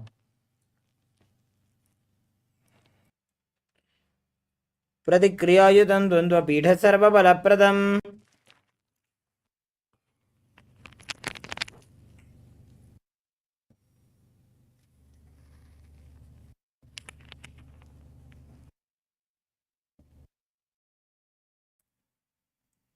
The next asana of the sequence. Your back with your feet flat. Bring your hands over the shoulders, flat on the mat with the fingers pointing towards your feet. And then push your entire body up off the mat. Raise your hips up high. And visualize yourself as sturdy as stone furniture as you breathe in Sahaja Kumbhaka. उत्तानशयनमस्ततलाभ्यां भूमिं वष्टभ्याम्. Next up is Shvotanasana. As you lay on your back, pull your knees to the chest, place your hands on the shoulders, and move your hips in a circular motion as you visualize yourself as a dog playfully rolling around on its back. सवच्छरीरं संस्थाप्य जानुनी सम्मील्य नाभुवानी च. Next up is the Viparita Karani. Lie supine and raise your legs up. Keep your arms flat on the ground for support. Move your feet in a circular motion as you visualize Swamiji in your inner space and breathe in Murcha Kumbhaka with Jalandhara Bandha engaged.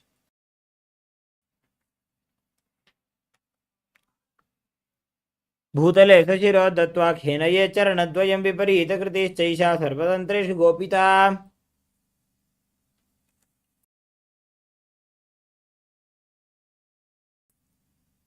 Now stop the movement of the legs. Perform Viparita Karani 2 as you visualize Swamiji. करणी विपरीताख्या सर्वाधिव्याधिनाशिनी नित्यम अभ्यासयुक्तस्य जाठराग्नि विवर्धनी. Next up is Langalasana. As you lay on your back, lift your hips and take your feet over your head, touching your toes to the ground. Keep your hands stretched on the ground behind your back, interlocked in Parusha Mudra as you visualize yourself as a plow. नरकासने स्थित्वा नासिकाप्रदेशे भूमपादपृष्ठे स्थाप्य. Now hold on to the feet above your head in Shaita Paschimottanasana, one of the 84 asanas directly revealed by Lord Paramashiva himself. Visualize Lord Paramashiva and internally chant the Mahabhagya, Om Nithyananda Paramashivoham. तानं शयित्वात् कुर्वीत शयितपश्चिमदानकम्. Next up is Supta Konasana. As you hold on to your feet, bring your hips above the shoulder level and then open your legs wide. Visualize Swamiji as you do so. परिवृत्ति कुक्षे भागे त्रिधा हि परिकीर्तितः बद्धकोणं सुप्तकोणम् ऊर्ध्वकोणमथापि च. Next up is Chakradasana. Join the feet back together above your head. Hold onto the ankles and then roll onto your back, keeping the legs straight as you visualize yourself as a chakra, a wheel. शवासनस्तद्वौ पादौ कुर्यान्मस्तकतः परौ. Next up is Supta Prasarita Padangushtasana. Lie on your back and extend your legs upwards vertically as you hold onto the big toes in Prana Mudra. And then open up the legs wide, visualize Swamiji and breathe in Ujjayi Pranayama. उत्तानपादं क्रौञ्चं च मरीचिं वीरभद्रकम्. Join the feet back together, hold onto the big toes in Supta Padangushtasana as you visualize Swamiji. उत्तानपादं क्रौञ्चं च मरीचिं वीरभद्रकम्. Next up is Matsyasana. Now bring your feet into Padmasana and lay on your back, holding on to opposite elbows above your head. Lay flat, gaze to the nose and visualize Matsya, the fish avatar of Lord Vishnu. मुक्तपद्मासनं कृत्वा उत्तानशयनं चरेत्. Next up is Parasharamasana. As you lay on your back in Padmasana, place the backside of the right hand onto the left. Gaze to the nose and visualize Lord Rama in your inner space. प्रथमकरे पद्मासन आचे सुधोसवे भूपरिपाचे. Next up is Sarvangasana. Laying on your back in Padmasana, lift your hips and your legs up. Support your lower back with your hands, elbows on the ground. Gaze to your nose as you visualize Swamiji with the chin locked to the chest, performing Murcha Kumbhaka. अथवा क्षेत्र संक्षेपात् सर्वांगासनमुत्तमम्. Next up is Vrishchikasana. Laying on your back, place one foot onto the opposite thigh and pull the opposite knee towards your chest. Extend both arms upwards, hooking the fingers forward as you gaze to the third eye and visualize yourself as a scorpion. प्रथमशेन सुधोषीकेशिकी सन्धि सुदाखे. Now place the other foot on the opposite thigh and repeat Vrishchikasana on the other side. प्रथमशेन सुधोषीकेशिकी सन्धि सुदाखे. Next up is a Vrishabharakshipasana. Interlock your fingers behind your neck and then lift both legs off the ground, alternating, pulling one knee towards the chest back and forth while breathing calmly through your nose. उत्तानशयनं कृत्वा अङ्गुलिभिः कन्दरां बद्ध्वा. Next up is Maruttanasana. Bring your hands next to the hips and then alternate touching your ear with the respective knee again and again as you visualize Swamiji. श्रोतानवत् संस्थितिः कृत्वा जानुद्वयं पर्यायेन कर्णयोः संस्पृशेत्. Next up is Vrikasana. As you lay on your back, place your feet flat on the mat and then stand up and lay back down again and again as you visualize yourself as a wolf. अथ उत्तानशयनं कृत्वा पादतलाभ्यां भूमिं धृत्वा. Next up is Lutasana. As you lay on your back, quickly throw your legs up above your head and completely roll over again and again, visualizing Swamiji and finally laying in a prone position. उत्तानशयनं पादौ शिर उल्लङ्घ्य भूमौ स्थापयित्वा. Laying on your stomach with the hands next to your shoulder. Stretch your toes and contract your lips, making a whistling sound like a flute whistling while inhaling. Now, visualize yourself as a chariot carrying warriors into a battle for Dharma on your chariot back in Sadatasana. निब्जशयनं कृत्वा नाभिं भूमौ निधाय. Now push your body up into a tall plank position. Jump your feet in between the hands and back again and again as you visualize yourself transcending body and mind in Deha Ulanganasana. हस्तद्वयं बद्ध्वा तन्मध्ये चरणद्वयम् उड्डानैव बहिरानीय अथ नजेत्. Next up is Jadyasana. From a standing position, bend forward and place your hands on the mat, walking on your hands and feet as you visualize yourself as a wise 60-year-old elephant. अथ च अत्यासनं वक्ष्ये येन जातिस्मरो भवेत्. Next up is Lolitika Karana. Stand with the knees bent, the feet pointing outwards, and then raise your arms, bend your elbows, and rotate your arms around the chest as you lean back, open up your chest, and move your head in all directions.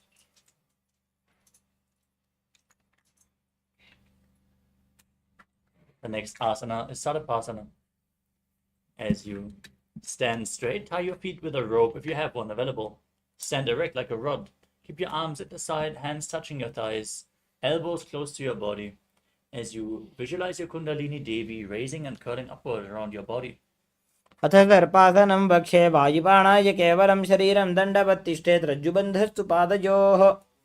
Next up is Ushtra Sadhanasana. Standing on the mat, lean forward and down, holding on to the feet from the front as you step your toes onto your fingers. Walk around on your hands as you visualize yourself as a camel. मुष्टिकनिष्ठिकाप्रदेशेन भूमौ निधाय उपरि पादतले संस्थाप्य. Now, from the same position, hold your feet from the outside and walk around visualizing yourself as a horse in Ashvasana. मुष्टिकनिष्ठिकाप्रदेशेन भूमौ निधाय उपरि पादतले संस्थाप्य. Next up is Kapotanitakasana. As you stand straight with your feet together, interlock your fingers behind your back in Parashamudra and pull your hands down towards your calves, opening up your chest widely. Lean back as you visualize yourself as a soaring bird diving in Kapotanitakasana. पादतले भूमौ निधाय पृष्ठभागेन हस्तजङ्घापर्यन्तं नीत्वा. Next up is Tara Pushpa Bhutam Karana. Keep your heels together, toes pointing outwards and your knees slightly bent as you keep your hands in Namaskara Mudra and bow down to each side, raising the respective heel and opening the. Visualize yourself as a rhinoceros and keep gazing to the tip of your nose. Lay on your stomach and then jump your feet up towards your hands. Stand up, bring your hands in Namaskara Mudra in front, resembling the horn of the rhinoceros. The ground and then stand back up, gazing to the nose and visualizing Swamiji in your inner space. पुनः पुनः उत्थातव्यम् असितव्यम् इति उत्थानोत्थानं भवति. Next up is Musalasana. Stand straight, raise your arms above your heads, gaze to your nose and visualize Swamiji in your inner space. एकैकं पादतलं कुक्षौ निधाय तिष्ठेत् उत्शीर्षकं भवति. Next up is Pashvajanu Karana. Keep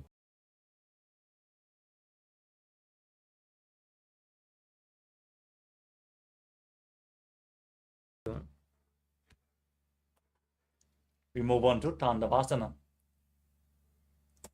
Now, visualize yourself fiercely dancing as Lord Shiva. If you want to intensify this asana, hold weights, then extend out. Keep your hands by the side and visualize yourself being blessed by Lord Brahma. ब्राह्मणासनमावक्ष्ये यत्कृत्वा ब्राह्मणो भवेत्. Next up is Garudasana 3. As you stand tall, wrap one leg over and around the opposite knee, tucking the toes behind the calves as you bring on the opposite thigh. Keep your hands relaxed by the side as you visualize Swamiji. दक्षाङ्घ्रिं वामपादस्य जङ्घोपरि निधाय च. We move on to Trivikramasana. Now stand on the right leg and lift the left foot behind your neck. Stand tall as you perform the 3 steps of Lord Vishnu. Standing, sitting down, and standing back up. Now repeat Tandavasana. Hold weights if you want to intensify this asana as you visualize yourself fiercely dancing as Lord Shiva. ब्राह्मणासनमावक्ष्ये यत्कृत्वा ब्राह्मणो भवेत्. Next up is Garudasana 3 on the other side. Bring the right foot over top the left knee, hooking the toes behind. Visualize Swamiji.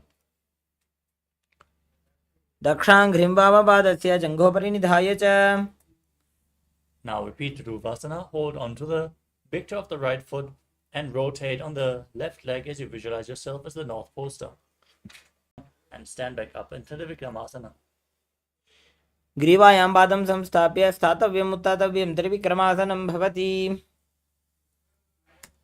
Next up is Samanaka Karana. Stand on the mat with the heels together, toes slightly pointing outwards as you keep your this sequence. Starting off with Gorak Anjali Asana. Now stand erect and then bend forward. Bring both hands underneath the knees, interlock them in Padusha Mudra. Squat down and bring your hands to the navel as you visualize the great sage Goraknath, founder of the Nat. होये बाहुरी नीचो पुनिहोवे. Next up is Kamchasana. Insert your hands between the thighs and calves and wrap them around behind your butt, interlocking the fingers, keeping your chest straight and visualizing Swamiji in your inner space. ऊरुमध्यात् हस्तौ निवेश्य नितम्बं धृत्वा. Next up is Bhairasana. With the feet together, sit in a squatting posture. Next up is Varahasana. Your feet flat, squatting down as low as you can, toes pointing outwards. Bring your elbows to the head and join your hands in Anjali Mudra behind your head.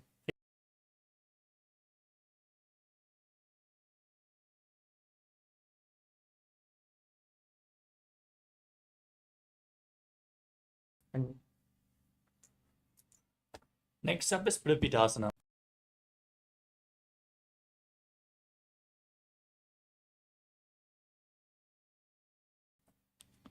पार्श्वद्वये सम्मील्य स्थित्वा नितमं जानप्रदेश आनीय.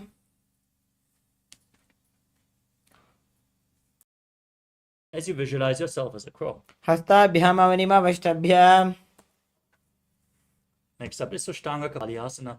As you kneel down with your hands on the mat in a kneeling posture, with the heels outside the hips, the toes touching behind, place your hands on the thighs, gaze to your nose, visualize you're sitting in the secret seat with Paramashivoham.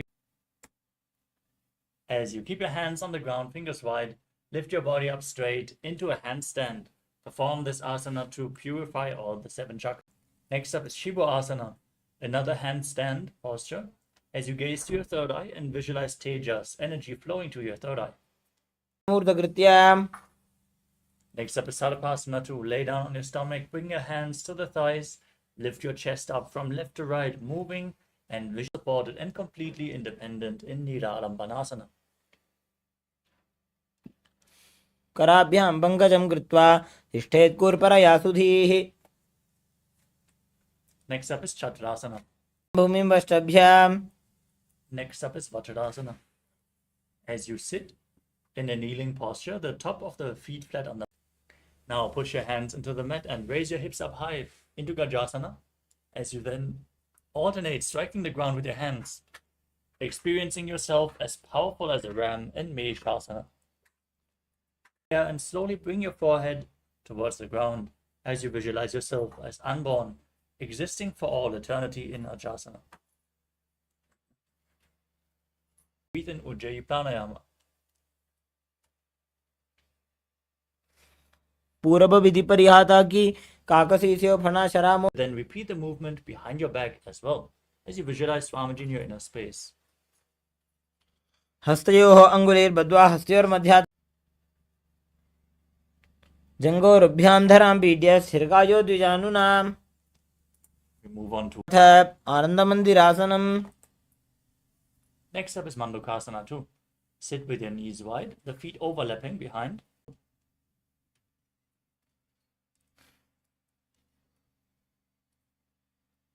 पृष्ठं सम्पीड्य गुल्फाभ्यां जान्वङ्गे. Out and exhale forcefully again and again as you gaze to the tip of the nose and visualize Narasimha, the lion man avatar of Lord Vishnu.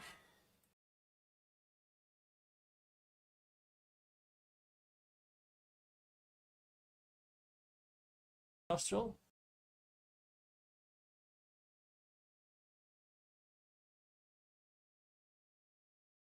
दोपगांगी एड़ी जोई घोड़ा फनोवान पुनि होई. Next up is Makarasana. Now keep the soles of the feet together, the top of the feet flat on the mat behind, sitting on the heels Stand on the toes with the soles of the feet together, knees raised off the ground, opened wide. Next up is Kanganasana. As you keep your toes down, ankles crossed behind, sit on your heels and place your palms. Next up is Kurmasana.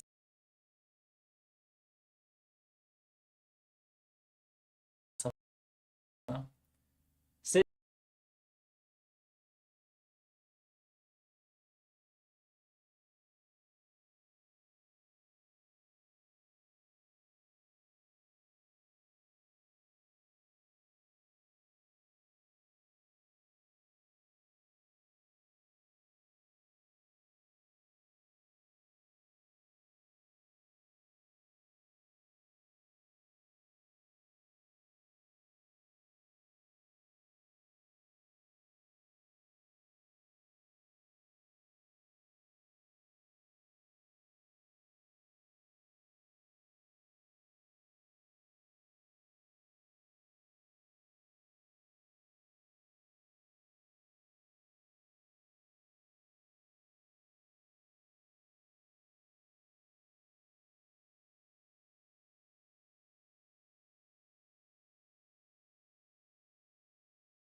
द्वयोः सुपादयोः पाणिं लात्वा स्वसनितम्बके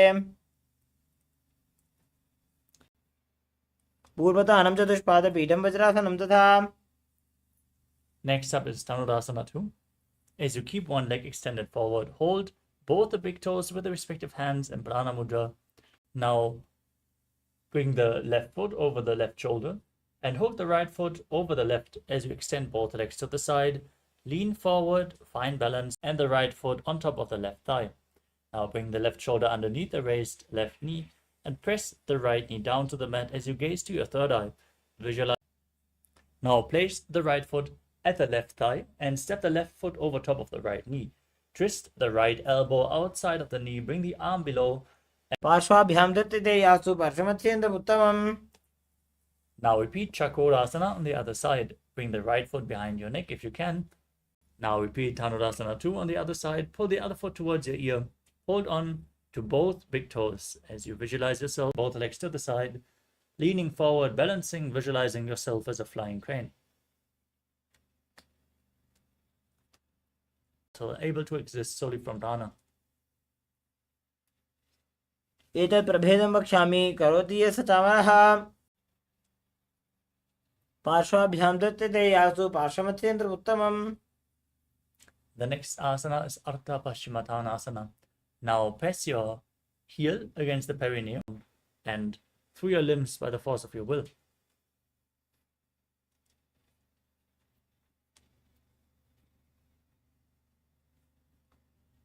एकं पादं प्रसार्य एकं पादस्य पार्श्वनासीविनी सम्पीड्य वासिष्ठमतकौण्डिन्यम् ऊर्ध्वकुक्कुटमेव च.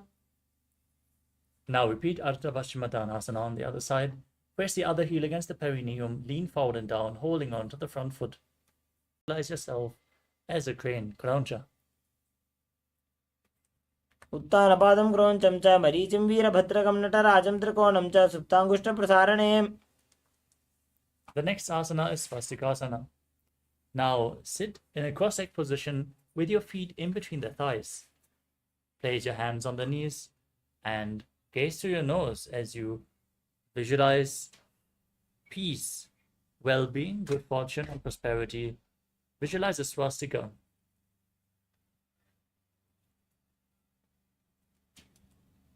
जानूर्वोरन्तरे सम्यक् कृत्वा पादतले उभे. Next up is Godakshasana. As you keep your feet in the same position, cover your heels with your hands, tuck your chin to the chest in Jalandhara Bandha, gaze to the nose, and visualize the great sage Godaknath, founder of Natha Yoga Hindu Sampradaya, in Godakshasana. जानूर्वोरन्तरे पादौ उत्तानौ व्यक्तसंस्थितौ. Next up is Bhagasana 2. As you bring the left heel against the perineum, place the right foot on the left thigh. Visualize Swamiji, gaze to your third eye, and meditate on Arihanta, the enlightened one, as you get ready to enter Shanmukhi Mudra. Inhale all the way and hold your breath as you close your mouth with little and ring fingers, the nostril with the middle fingers, the eyes with the index fingers, and the ears with the thumbs.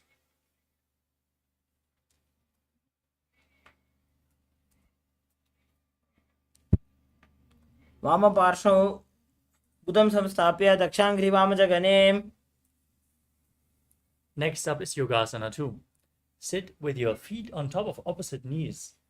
As you gaze to your nose, place your hands at the side of your body with the palms facing up. As you gaze to your nose, visualize Swamiji and start breathing in Kakachantra Kumbhaka. Inhaling with your mouth in the shape of the beak of a crow, the tongue rolled up, inhaling through the rolled up tongue. उत्तानौ चरणौ कृत्वा संस्थाप्य उपरि जानुनोः. Next up is Uddhva Kukutasana. Now rotate your hands at the side of your body and lift your entire body off the mat as you visualize yourself as a rooster.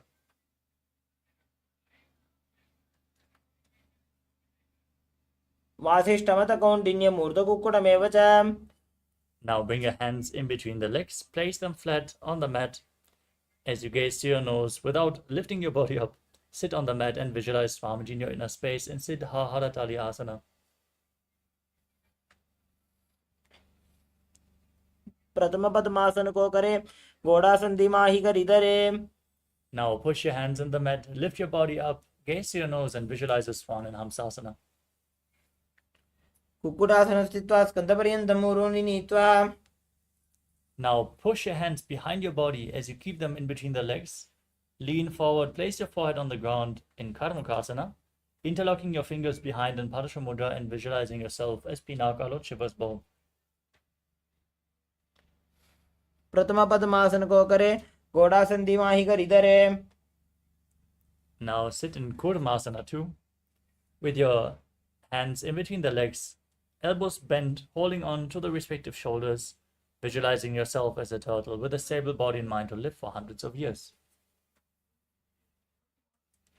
By जंग पर दर्शन पावा दाई जंग पर by लिया बा.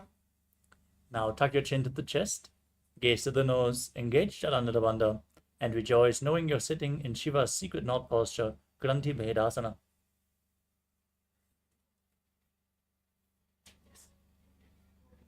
अथ पक्षे नीलकंठ ग्रंथि भेदासनं Shubham.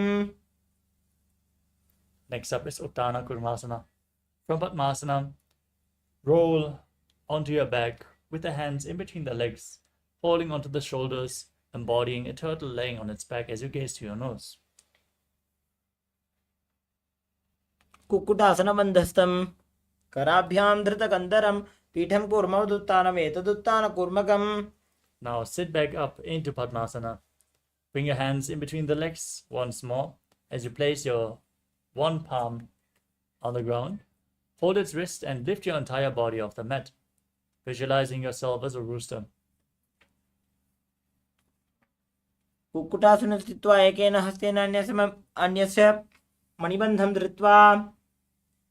Place the other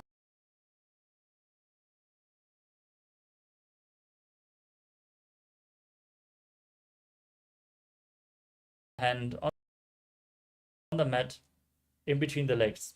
Repeat Bhango Kukutasana on the other side.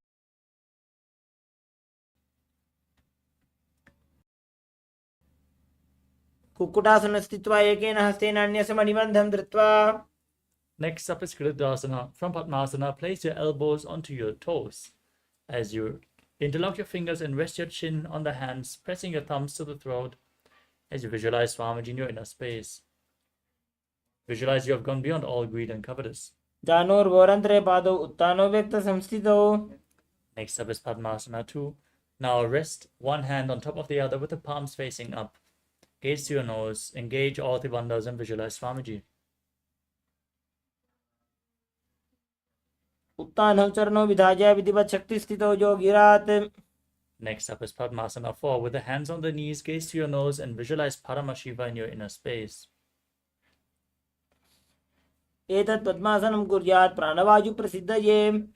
Keep one hand on the respective knee. Hook the other hand around the big toe in Prana Mudra. As you move the big toe round and round, visualize yourself as Paramashiva's bow and repeat the movement on the other side in Karmukasana 2. अथान्यासनमापक्षे योगपूरकरक्षणात्. Now cross your arms behind your back and hold onto the big toes in Karmukasana 3.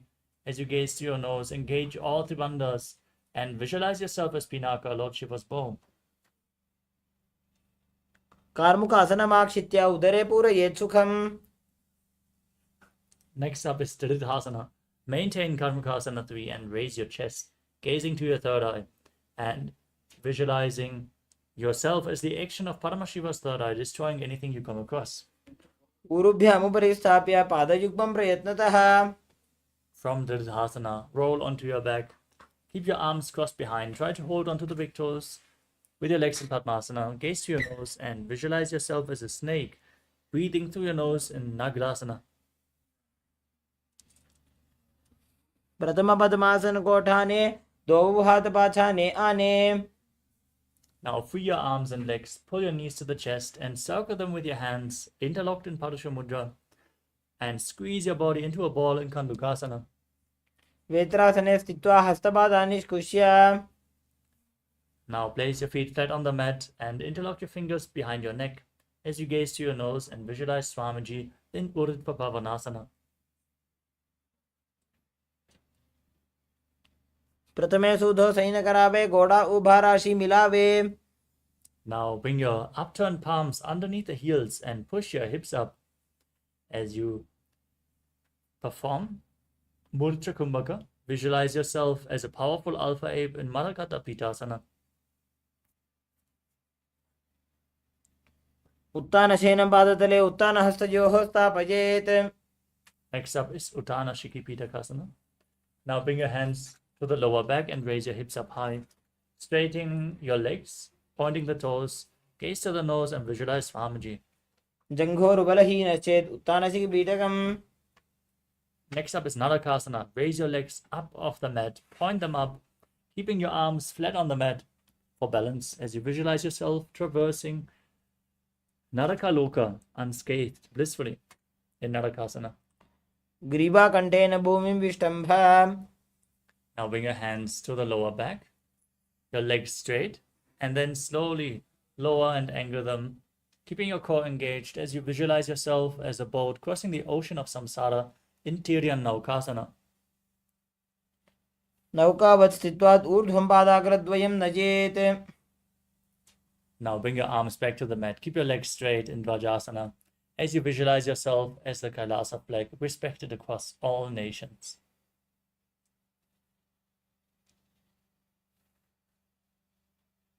तिर्यन्नौकावते ग्रीवापृष्ठकोर्परैः भूमिं वष्टभ्य. Now lower your body down into the final asana of this sequence. Mritasana. Keep your hands by the side of the hips. Lay flat without any movements. Perform Shakti Chalan Mudra. Pull the Kundalini Shakti up all the way to the Brahmarandha. As you visualize that your body is dead and Swamiji is liberating you, internally chant the Mahavakya. Om Nithyananda Paramashivoham. उत्तानं शववद्भूमौ शयनं तु शवासनं. शवासनं श्रमहरं चित्तविश्रान्तिकारणम्.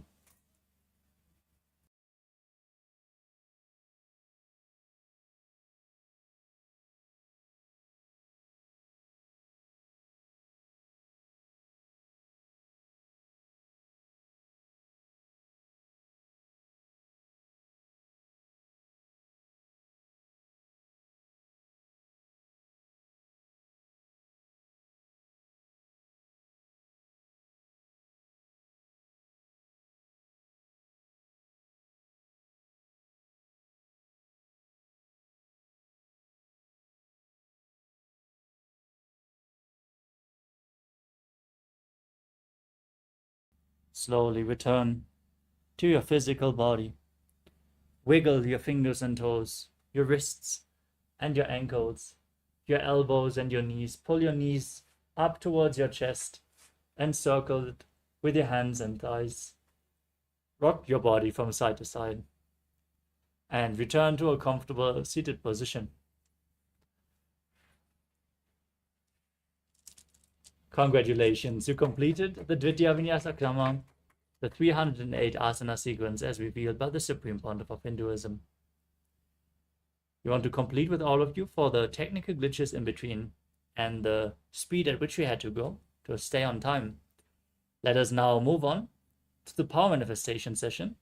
So stay tuned, manifest the Shaktis of Paramashivam as we conclude this Nithyananda yoga session. Sit straight with your head, neck and spine in a straight line. Keep your hands in Namaskara Mudra in front of the chest. Close your eyes, take a deep breath. Visualize Swamiji in your Ananda Gandha as we chant the Purna Mantra. Om Purnamadah Purnamidam Purnat Purnamudachyate Purnasya Purnamadaya Purnamevavashishyate. Om Shanti Shanti Shanti. Hari Om Tat Sarvam Bhagavat Shri Nithyananda Paramashiva Padukarpanamastu. Om Nithyanandam. Thank you all, Nithyanandam.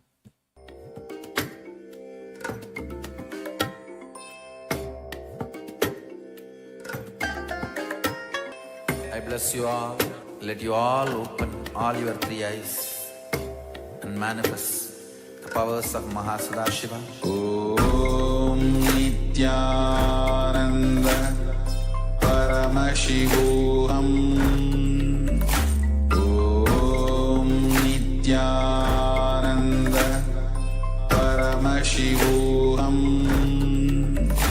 Om Nithyananda Paramashivoham. Om Nithyananda Paramashivoham. Om Nithyananda Paramashivoham. Om Nithyananda.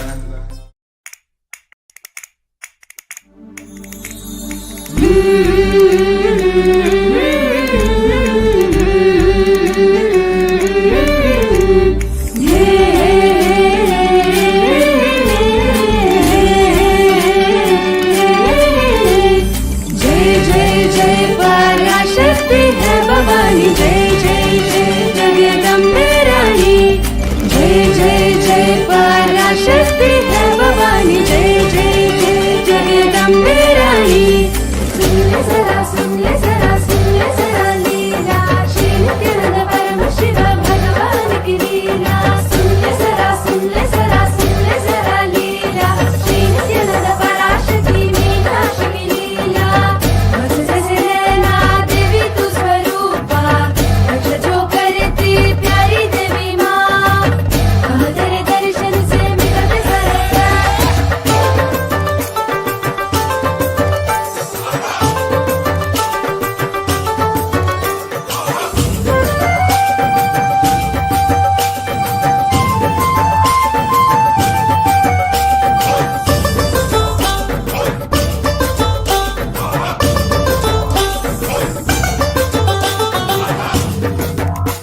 Paramashivoham. Om Nithyananda Paramashivoham. Om Nithyananda Paramashivoham. Om Nithyananda Paramashivoham. Om Nithyananda Paramashivoham.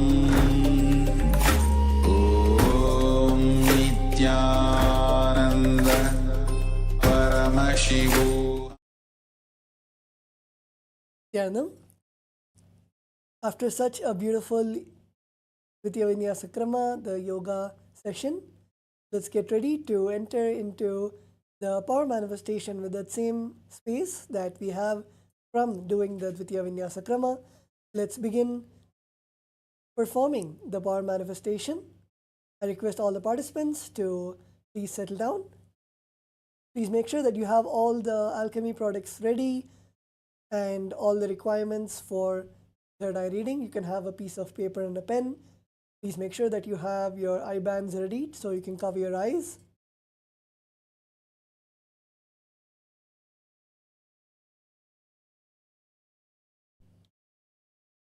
Today, in the day 6 of the Paramashivoham program, we'll be entering into the power manifestation session.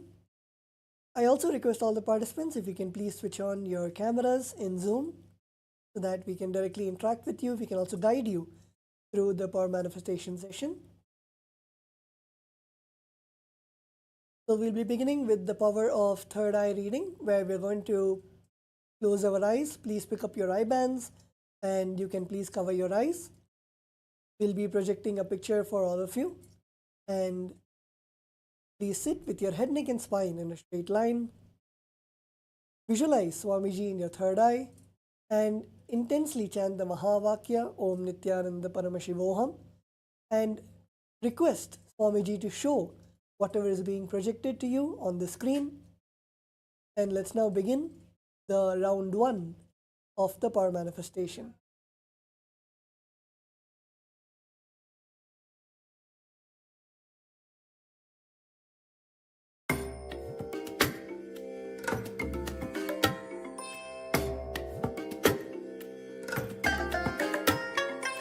I bless you all.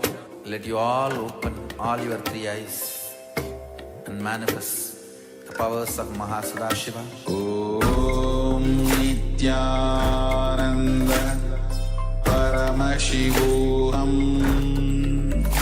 Om Nithyananda Paramashivoham. Om Nithyananda Paramashivoham. Om Nithyananda Paramashivoham. Om Nithyananda Paramashivoham. Om Nithyananda Paramashivoham. Om Nithyananda Paramashivoham. Om Nithyananda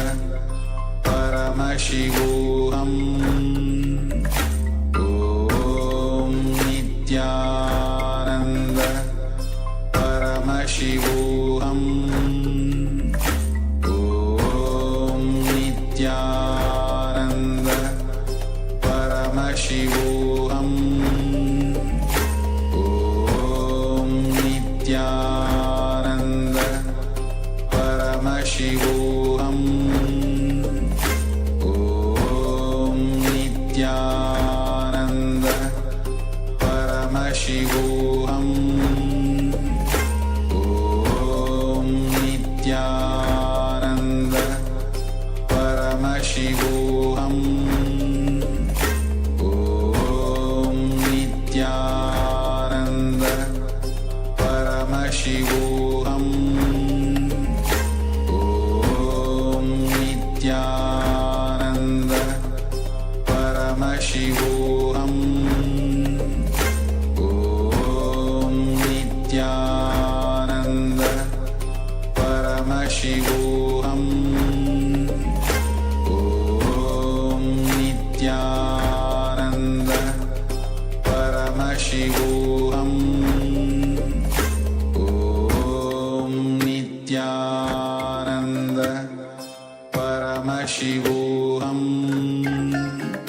Om Nithyananda Paramashivoham Om Nithyananda Paramashivoham Om Nithyananda Paramashivoham Om Nithyananda Paramashivoham Om Nithyananda Paramashivoham Om Nithyananda Paramashivoham Om Nithyananda Paramashivoham Om Nithyananda Paramashivoham Om Nithyananda Paramashivoham Om Nithyananda Paramashivoham Om Nithyananda Paramashivoham Om Nithyananda Paramashivoham Om Nithyananda Paramashivoham Om Nithyanandam, relax. Now open your eyes. And you can now start posting in the Zoom chat whatever you're able to see through your third eye, whether you're able to see the colors or the shapes, or even you can, whatever was projected to you, whatever Paramashiva revealed through your third eye, you can start typing it down in this chat.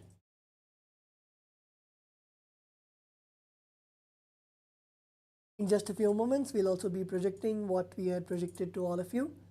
So you can start typing down what you saw through your third eye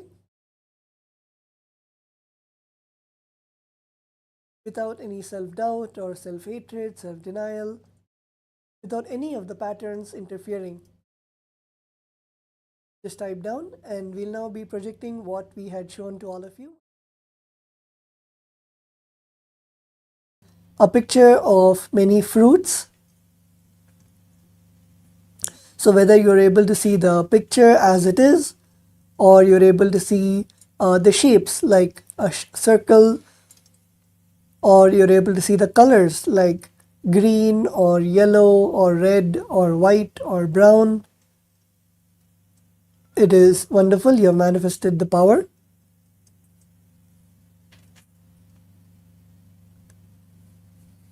So we'll also be now moving on to round 2 of the power manifestation. Again, it would be the power of third eye reading. Request all the participants to settle down again. You sit with your head, neck and spine in a line, and please cover your eyes, tie your eyes with cloth or an eye band, and make sure no light enters through.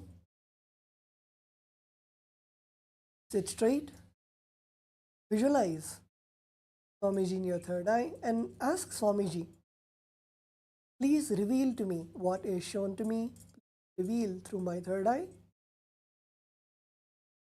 Please chant the Mahavakya, Om Nithyananda Paramashivoham. And let's now begin the round 2 of the power of third eye.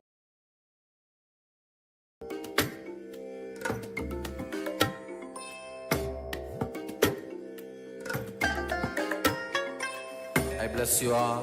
Let you all open all your three eyes and manifest the powers of Sadashiva. Om Nithyananda Paramashivoham.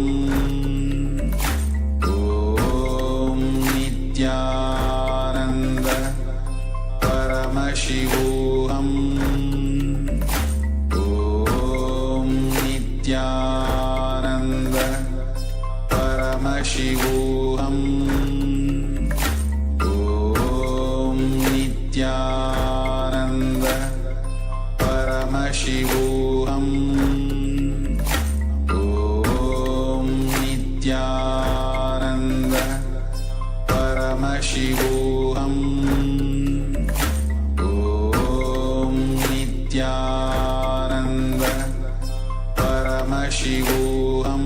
Om Nithyananda Paramashivoham. Om Nithyananda Paramashivoham. Om Nithyananda Paramashivoham. Om Nithyananda Paramashivoham. Om Nithyananda Paramashivoham. Om Nithyananda Paramashivoham. Om Nithyananda Paramashivoham. Om Nithyananda Paramashivoham. Om Nithyananda Paramashivoham. Om Nithyanandam, you can now please relax and open your eyes. You can now type down in the Zoom chat whatever was being revealed to you in your third eye, whether you saw the shapes, colors, or pictures. You can start posting, or even letters if you're able to see any letters. Yes, Zach is saying he saw a car. Wonderful. So just in a few moments now we'll be projecting to you the picture which was revealed to all of you in the third eye.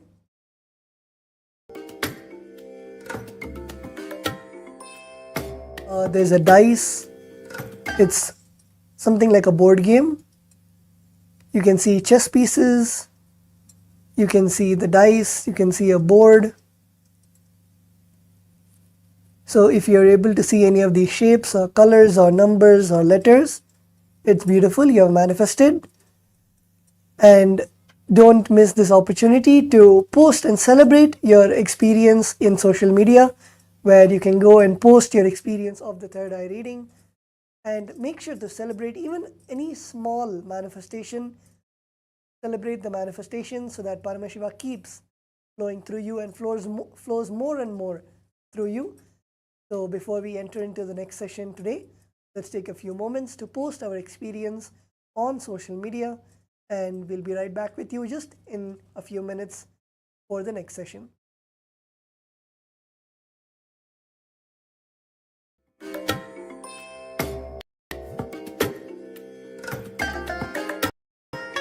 I bless you all. Let you all open all your three eyes and manifest the powers of Sadashiva. Om Nithyananda Paramashivoham. Om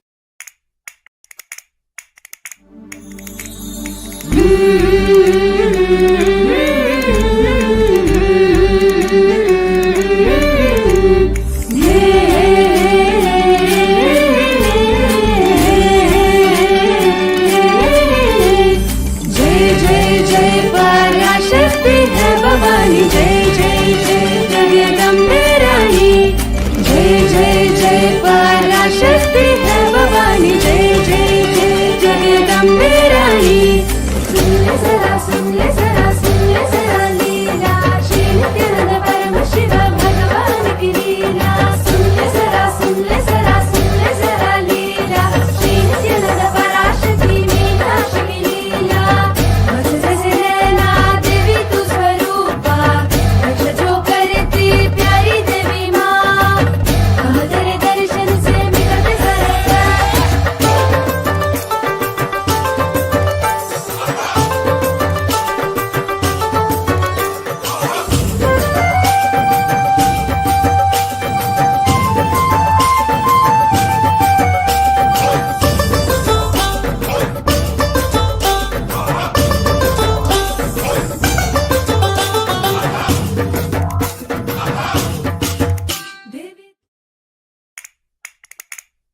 नित्यानन्दं परमसुखदं केवलं ज्ञानमूर्तिं द्वन्द्वातीतं गगनसदृशं तत्त्वमस्याधिलक्ष्यम् एकं नित्यं विमलमचलं सर्वधी साक्षिभूतं भावातीतं त्रिगुणरहितं सद्गुरुं तं Namami.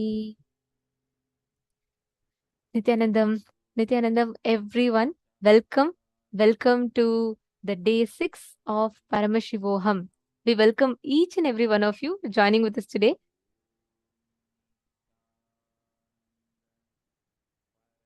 So, how are you all doing? How have you all been enjoying the program so far? We are in the 6th day of Paramashivoham.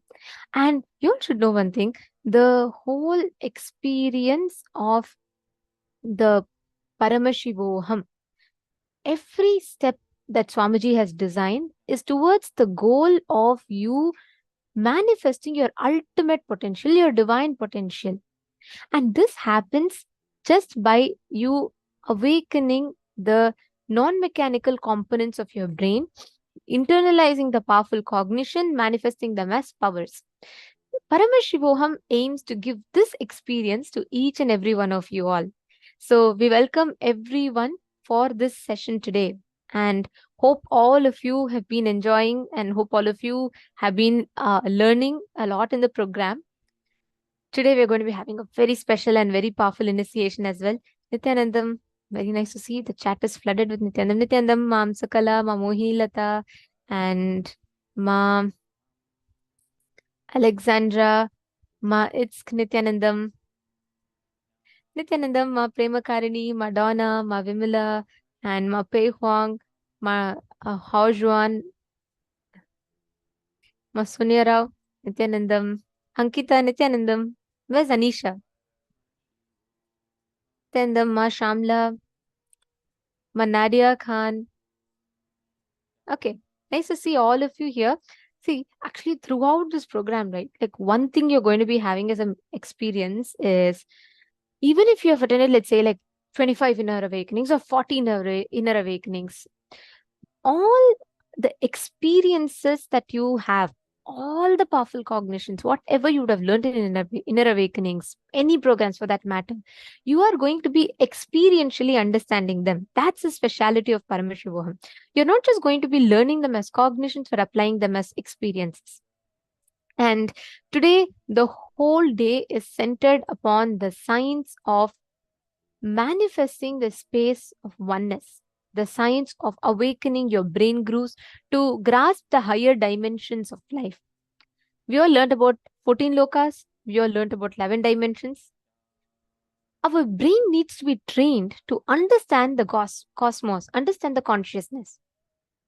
And that is what we are going to be learning today. Today's deity, being Sadashiva Murti, is literally that manifestation of Paramashiva through which we will gain the ultimate experience, the Paramadvaita manifesting through us. All right. So hope all of you will have a good day. And I request every one of you to interact with us as much as possible. Whatever questions you have, whatever doubts you have, anything you want to share, please feel free to go ahead and let us know. Post it in the chat. And I request every one of you to be in the camera throughout. Keep interacting with us. Ask your questions. Post your clicks and cognitions. Let's have a wonderful day ahead.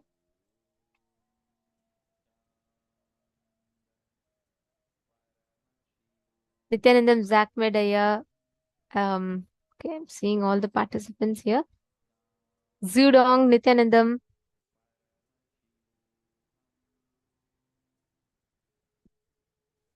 Satyojata Shivam and Yogi Ayya, Nithyanandam.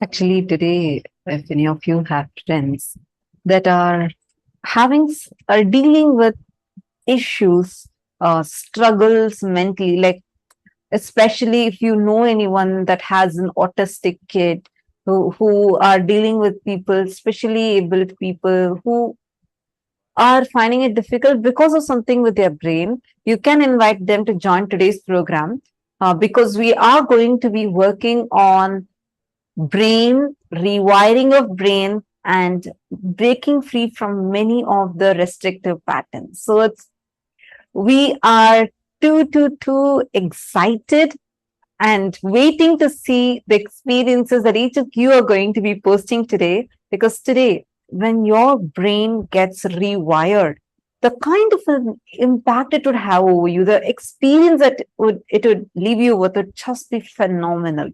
So let's get started with our first session. The first session is going to be on who is Bhagavān Sadashiva Murti. So this is what will be our very first session. Let's listen to the revelation now from Swamiji.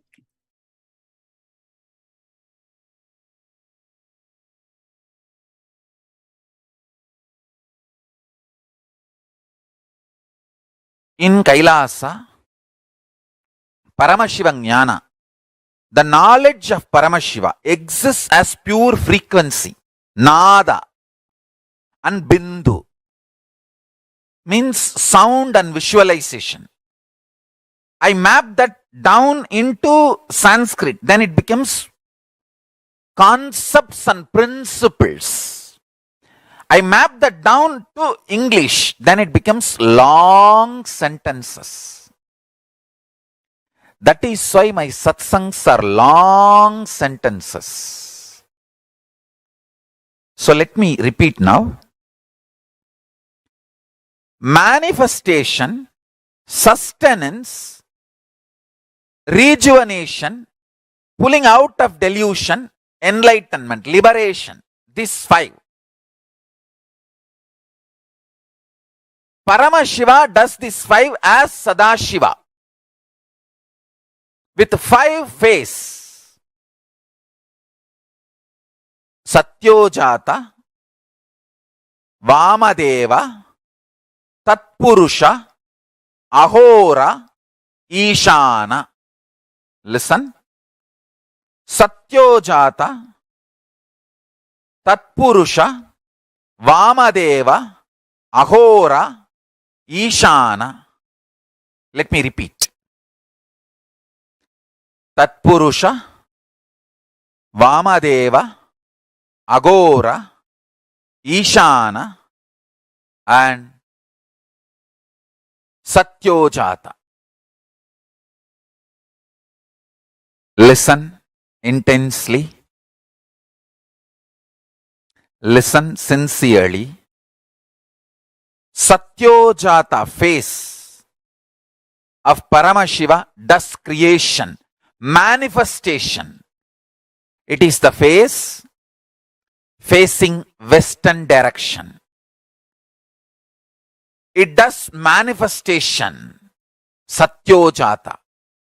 Then Vamadeva does sustenance. Agora does rejuvenation. Tatpurusha does pulling out of delusion. Ishana does liberation. The Ishana face is looking upper direction. Listen, I'll repeat. Satyojata does manifestation. It is facing western direction. Vamadeva does sustenance, faces north direction. Agora does rejuvenation, faces south direction. Tatpurusha does pulling out of delusion, faces east direction. Ishana faces upper direction, and that does the job of liberation. Now listen.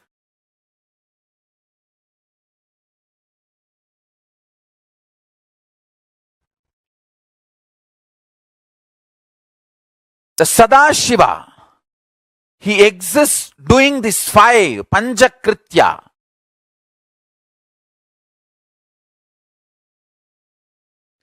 Each phase, PHASE of Sadashiva, for example, the Ishana, PHASC of Sadashiva, as Ishana Murti, he does separately 5. Tatpurushamurti. He does separately 5 action. Agora Murti. He does separately 5 actions. Vamadeva Murti does separately 5 actions. Satyojata Murti does separately 5 actions.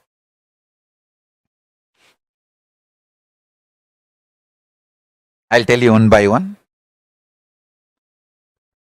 Sadashiva has 5 PHASES, paces, not faces alone, paces. Each pace has 5 faces.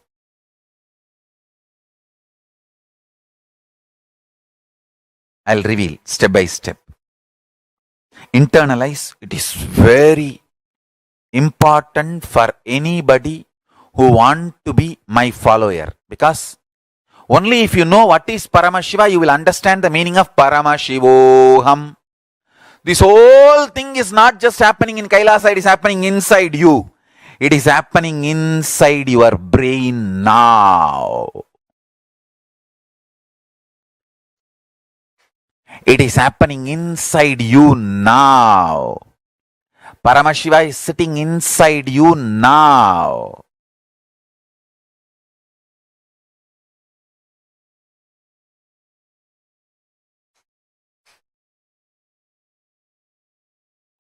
When first time Arunagiri Yogeshwara told me this, I literally jumped and touched my own feet and put it on my own head. I became so excited. I did not know what to do. Because when Arunagiri Yogeshwara was telling me this truth, it was so alive and real. Listen, please listen.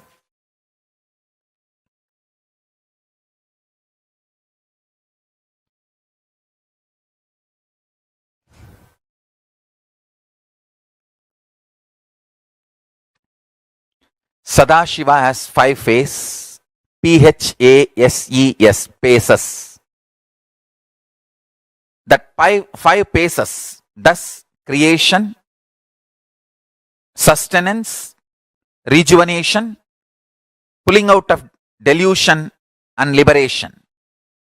Now, each pace, for example, creation, manifestation pace, that is Satyojata. That creation pace has 5 phases. How you know? Manifest.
written down?